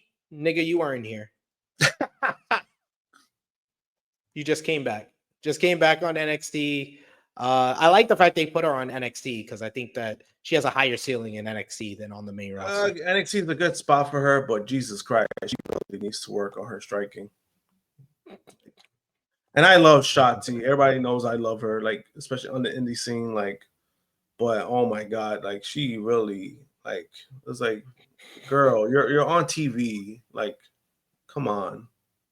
Have some pride. Have some pride in yourself, girl. Like, Then we got lay one in. You can lay one in. Did they get hurt? Oh well, lay one in. Then we got Sol Ruka. Sol Ruka made her return from knee surgery earlier this year in the summer. She had a really great spotlight matchup against Kalani Jordan, where the two women put on a spot poo fest that got a lot of people talking. She was involved in the Women's Iron Survivor Challenge, had a strong showing there as well, not looking out of place against the likes of Julia, Zarya, and Stephanie Vicaire. Sol Ruka has really kind of came into her own, really improved. Out of all like the NIL girls, I think that she's kind of in that conversation with your Lola Vices and your Jada Parkers as the ones to watch from the NIL and the kind of the girls that were homegrown in the Performance Center. What do you think for Sol Ruka? Where does she land here? I want to say Mick Carter to. Yeah, I would say Mick Carter. Yeah, I think that's correct. That's the right place for her. Yeah, I think she's athletic as fuck. I just think that with her, there's certain things that she does that kind of like, all right, you don't got to do this. Like, just take it down a little bit. It's not over the top stuff, but it's just certain things that are like very unnecessary moves. Like, it's like, all right, this is simple. Just keep it simple. You can simplify it. You don't got to like flip like 3 times just a move that you could do with one flip. Fair. That is fair. Now we got up next here. We got Sonya Deville. Sonya Deville made her return, I believe, in the fall, forming Pure Fusion Collective with Shayna Baszler and Zoe Stark. So they have kind of they tried to run roughshod over Monday Night Raw. They did not. Let's be fair, they did not. But Sonya Deville has herself a role again. She was not here for a large portion of the year, so there is an argument to throw her in niggas not here. But if just based on the last couple of months, where do you think she should land? Oh, mid. Yeah. No issues from me. We'll put her with the party girls, and she feuded with them. She's not a bad talker. It's just that anything besides her not managing or like outside of managing, this kind of just it's not impressive, and it's always been that way with her. Like, yeah, unfortunately. Stephanie, nigga, you're not here. Why are you even included here? Like, what are you doing? Stephanie McMahon, what are you doing? What the fuck? What the fuck? Here's the Stephanie that is here, Stephanie the Care. So, like Julia, we will grade her on the entirety of her 2024, not just her WWE accomplishment. She came into the year as the CMLL Women's World Champion, also one half of the CMLL Women's Tag Team Champions.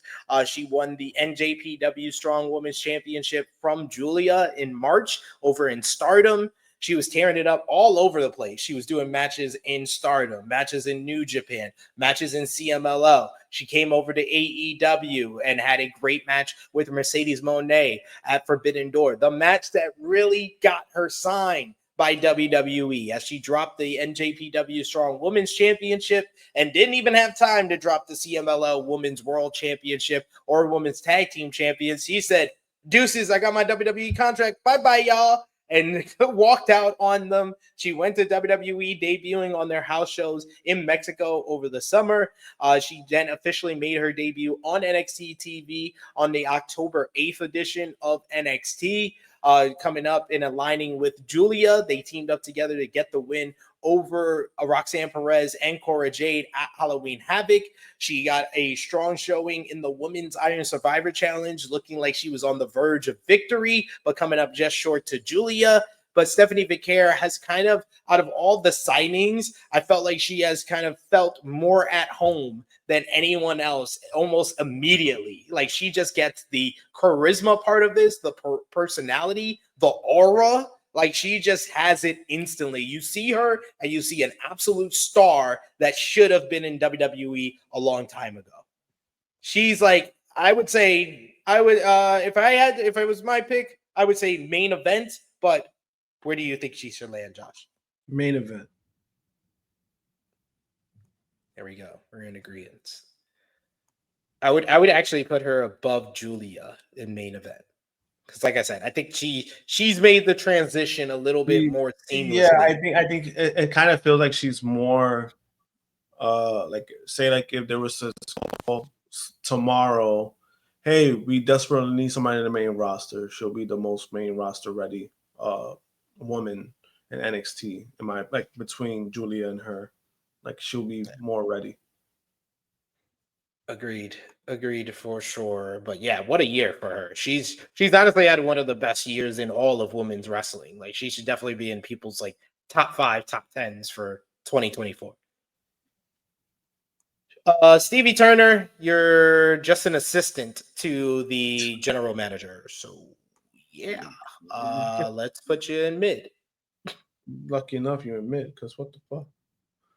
It's like, you don't deserve this contract. Contract not renewed. But we do have someone for contract not renewed. Tamina. Tamina, because you're not here, but like you're not here. Like everybody else in not here, we eventually think they're gonna be here. We don't think so with you, Tamina. So contract not renewed. Fair? More than fair. Tatum Paxley, she of course was the good friend, the close personal friend of Lyra Valkyria early on in the year. They had a brief spat where they faced each other for the women's championship, and Lyra came up with the victory. They became friends again before Lyra went off to the main roster. Since then, Tatum has adopted this doll playing persona. But to end the year, she has gotten a shot at the Women's North American Championship. She got a shot, 2 shots at the Women's North American Championship. A good match against Kalani Jordan.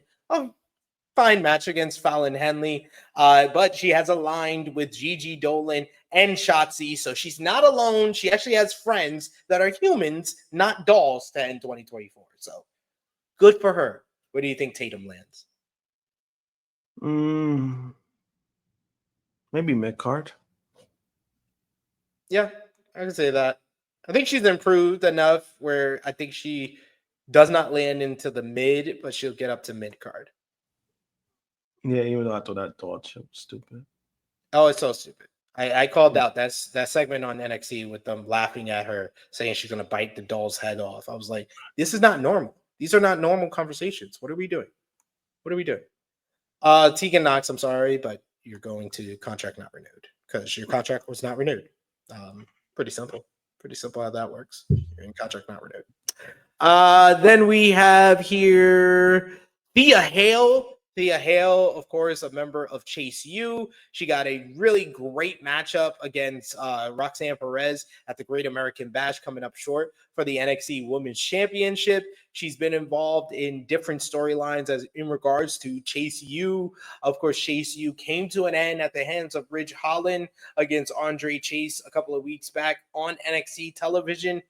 Thea Hale, I think that she has a boatloads of talent. She just needs more reps, needs more opportunities, and needs probably to separate herself from Chase U and develop a personality on her own, even if it is child that takes too much coffee, because that's basically been her character in Chase U anyway. But where do you think she lands? I want to say mid card. She was presented uh, pretty well. It's just I'm gonna say deserves better, honestly. I mean that's fair. It's just she kind of just reminds me of like a 14-year-old teenager that just screams and runs around and yeah, when she's like 20 something years old, so it's kind of weird. It is kind of weird. It is just a little bit weird, just a little bit. Then we have Tiffany Stratton, who's had a breakout year in 2024. Of course, coming off the heels of her NXT Women's Championship run in 2023. She came into 2024, gets called up to the main roster in the Women's Royal Rumble matchup, where she had a strong showing. She then got victories over Naomi, got into the Elimination Chamber matchup where she really had the MVP show-stealing performance there. The crowd in Australia absolutely loved her. She looked good in the Elimination Chamber matchup. From there, she got involved into a three-way feud with Naomi and Bayley, leading to an excellent matchup at Backlash. Then she took that momentum from that excellent matchup and propelled it into the Women's Royal Rumble match, where she won the won the Women's Money in the Bank ladder match with a showing, that great dynamic with Chelsea that we talked about earlier. Tiffany Stratton from there, as Miss Money in the Bank, aligned herself with the Queen of the Ring, Nia Jax, and helped Nia win the WWE Women's Championship. And now the centerpiece story for the women's division over on the Blue brand has centered around Tiffany Stratton and will she, won't she cash in Money in the Bank on Nia? Where do you think that Tiffany lands? I want to land between, I want to say between All-Star and Main Eventer. I say All-Star. All-Star is a good spot. Yeah. I think she's on the cusp of being a main eventer, but she's just not there yet.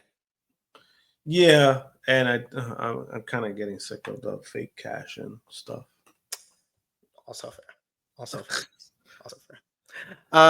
Then we got our last few ladies down here. Trish Stratus, you are nigga, you're not here.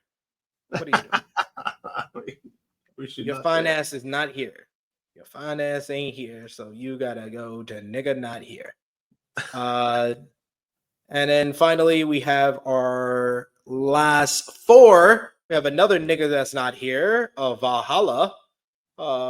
She's definitely not there. She had a baby too. Yeah, she had another baby, so she's not here. And then we got Wendy Chu. Oh my God, Wendy Chu. I hate this character so much. I think that Wendy is talented, and I like the character when it was a baby face, but spooky napper Wendy Chu. Honestly, I'm thinking like contract not renewed, but I'll leave it up to you. I'm gonna go with mid. She's not bad. I like her better when she was Karen Q, for sure. It's just the Wendy, I don't know, the Wendy Chu stuff, the whole. I always thought it was goofy, even when it was babyface. I'm like, babyface, yeah, I got a reaction. I mean, that's your job, yeah. But then she came back and then tried to make it like this whole spooky thing, and then she had like one of the worst matches of the year with Kalani Jordan. It was just it was downhill. And then they tried to do stuff with TNA, and I thought that was like not even better either. So it was like, Fair. Next up, Zelina Vega, member of the LWO. Zelina once again got to challenge for the Women's World Championship. Had a little mini feud with Liv Morgan over the summer when Rhea and Becky were gone. But mostly she had been in like an on-again, off-again rivalry with Pure Fusion Collective, dealing with Shayna, Sonya, and Zoe on the undercard of Monday Night Raw. Zelina, where do you think she lands? I'm gonna be generous. I'm gonna say mid Carter. Yeah, I was gonna say mid, so you're better than me. I'd say mid Carter because uh, she has worked the most in matches right this year, right? She's done a lot of matches than I expected.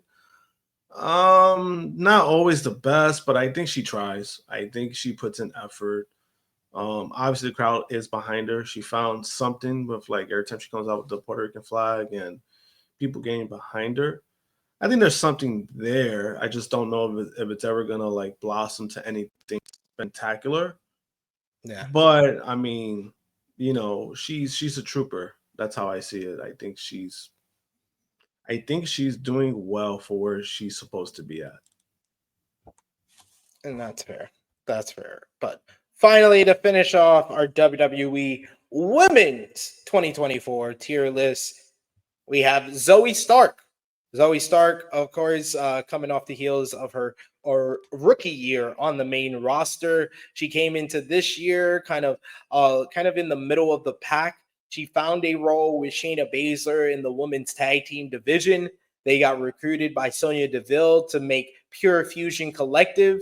Zoe is currently in the women's Intercontinental title tournament in the semifinals. She will face Dakota Kai in the semifinals matchup, but kind of a down year in comparison to the opening year of her on 2023 when she was involved in the strong storyline and feud between Trish Stratus and Becky Lynch. So, where do you have Zoe for this year? Kind of have her in mid. Yep, I'm right there with you. Can't say I'm not. Like, it is what it is. We'll put her next to Zoe. I mean, put her next to Sonya, and we'll mishmash. See how we rank these. The men we will do shortly, but we gotta do the order here for the women. So let's scroll back up here to our S tier, to the WrestleMania headliners tier. We got Rhea Ripley and Roxanne Perez. Do you think Roxanne should be ahead of Rhea, or should Rhea be on top of our tier list? Rhea should be on top. That's fair. That's fair. I think that Roxanne has had the best year of anybody in the women's division. So there is an argument for her to be at the top of the list. But like we established before, how WWE presents Rhea, it just makes sense that she's the top. Yeah, and then also, I mean, regardless, being on the main roster is an advantage. It's the main roster, right? It's kind of like the major leagues, right? When they do like the year-end awards, hey, my league had a year, but it's major leagues. Yep. Then we have the main event. I think we got to shuffle this one around. So I would say Liv at top. Then we'll go Stephanie, then Julia, then Nia, Becky, Samantha. What do you think? That's fair. All right, All Star. How do you think we should shuffle up All Star here? Who's first? Is Chelsea Green? Chelsea. Yeah. Um, I want to say Tiffany first, but I was gonna say Bayley first. No, yeah, I forgot about Bayley. Yeah, Bayley. I put her because she did have that. She did have like more stronger accolades than compared to the other two women. We could put Tiffany number 2, Chelsea 3, Io Bianca behind Chelsea or ahead of Chelsea? Bianca's in a good spot. What about Io? Yeah, I think it's a good spot too. I think she was a former world champion this year, so. Okay. Mid card, how do you think we should shuffle this? Who should be at the top of mid card? Who's first? First is Kyrie right now. Who should be first in mid card? That's a good question because I'm just like I'm trying to figure out myself. I'm just like, fuck. I think Kyrie is probably the best one. I think I like the order right now. I would say Kyrie, Lyra, Candace. Lola. I would put Kalani ahead of Lola just because Kalani is the inaugural Women's North American champion. Then Yeah. then Lola, Soul, Michin, Ariana. We could put her behind the Meta Girls. She got hurt. So, but then yeah, Fatal Influence, then the Meta Girls, Ariana, Tatum, Zelina, Maxine, Ava, and then our backstage announcers. Yeah, I think that's fair. Deserves better. Who should top deserves better? Naomi or Jade? Still leaning with Jade. All right, so Jade, Naomi, Dakota, Piper, Unholy Union, Shayna, Thea Hale. Any switching up of the back end here? We're good. We're good. That's a good spot. Mid, we got the Party Girls, we got the rest of Pure Fusion Collective, B-Fab, Electra, Scarlett, Ivy, Natalia, Blair, Wendy, Jasmine, Carmen Petrovic, Adriana Rizzo, Brenlin Reese, these two, White Meat, New Girls, Easy Dane, Danny Palmer, Stevie Turner, Megan Moran. I think that's good. Niggas not here. We got Charlotte, Alexa Bliss, Carmella, Asuka, Cora Jade, Gigi Dolan, Raquel Rodriguez, Kiana James. Think that's Mackenzie Mitchell. Maurice, Shotzi, Stephanie McMahon, Trish Stratus, Valhalla. Yeah, I would say that. That's fair. Yeah, because I think Charlotte out of that group, I think is best the most. She hasn't been there. And then contract not renewed, we got Indy, Nikita Lyons, Tamina, Tegan Knox. We'll put Tegan and Indy at the top because their contracts actually got not renewed. Yeah. Yep. I'll probably put Tamina over Nikita, just to be fair. That's fair. She got family with the business, but that is the women. The women of WWE. We are probably gonna do two videos. So we'll split it here. Josh, let everybody know where they can follow you on social media until part 2 when we do the men of WWE. You can follow me, JMPunk321, Twitter, Instagram, all that good stuff. And you can also check out Trill Heat every Saturday, 11:05 a.m. Almost at p.m. a.m. Every Saturday. I'm always on. Well, mostly Saturdays. Yeah, I'm on. And you can follow me on the Twitter machine at TrueHillSP3. You can follow the gang, Facebook, Twitter, Instagram, TikTok at TrueHillHeat, Patreon.com/TrueHillHeat, $3 a month. Gets you exclusive content, the best place to support us when we are not live here. And you can still go on right now to vote on our True Hill Heat year-end awards where we're taking polls right now over at Patreon. But yes, check out the tier list, the men and the women for AEW right now. We will be back doing our tier list for the men, joining up with the women on the tier list. So we'll see which women are where the women are going to fall when we include the men as well. And we'll give you the entire WWE roster tier list. But we are just getting started with our year-end videos. We got match of the year, men's wrestler of the year, women's wrestler of the year, worst match of the year, tag team of the year, plus much, much more.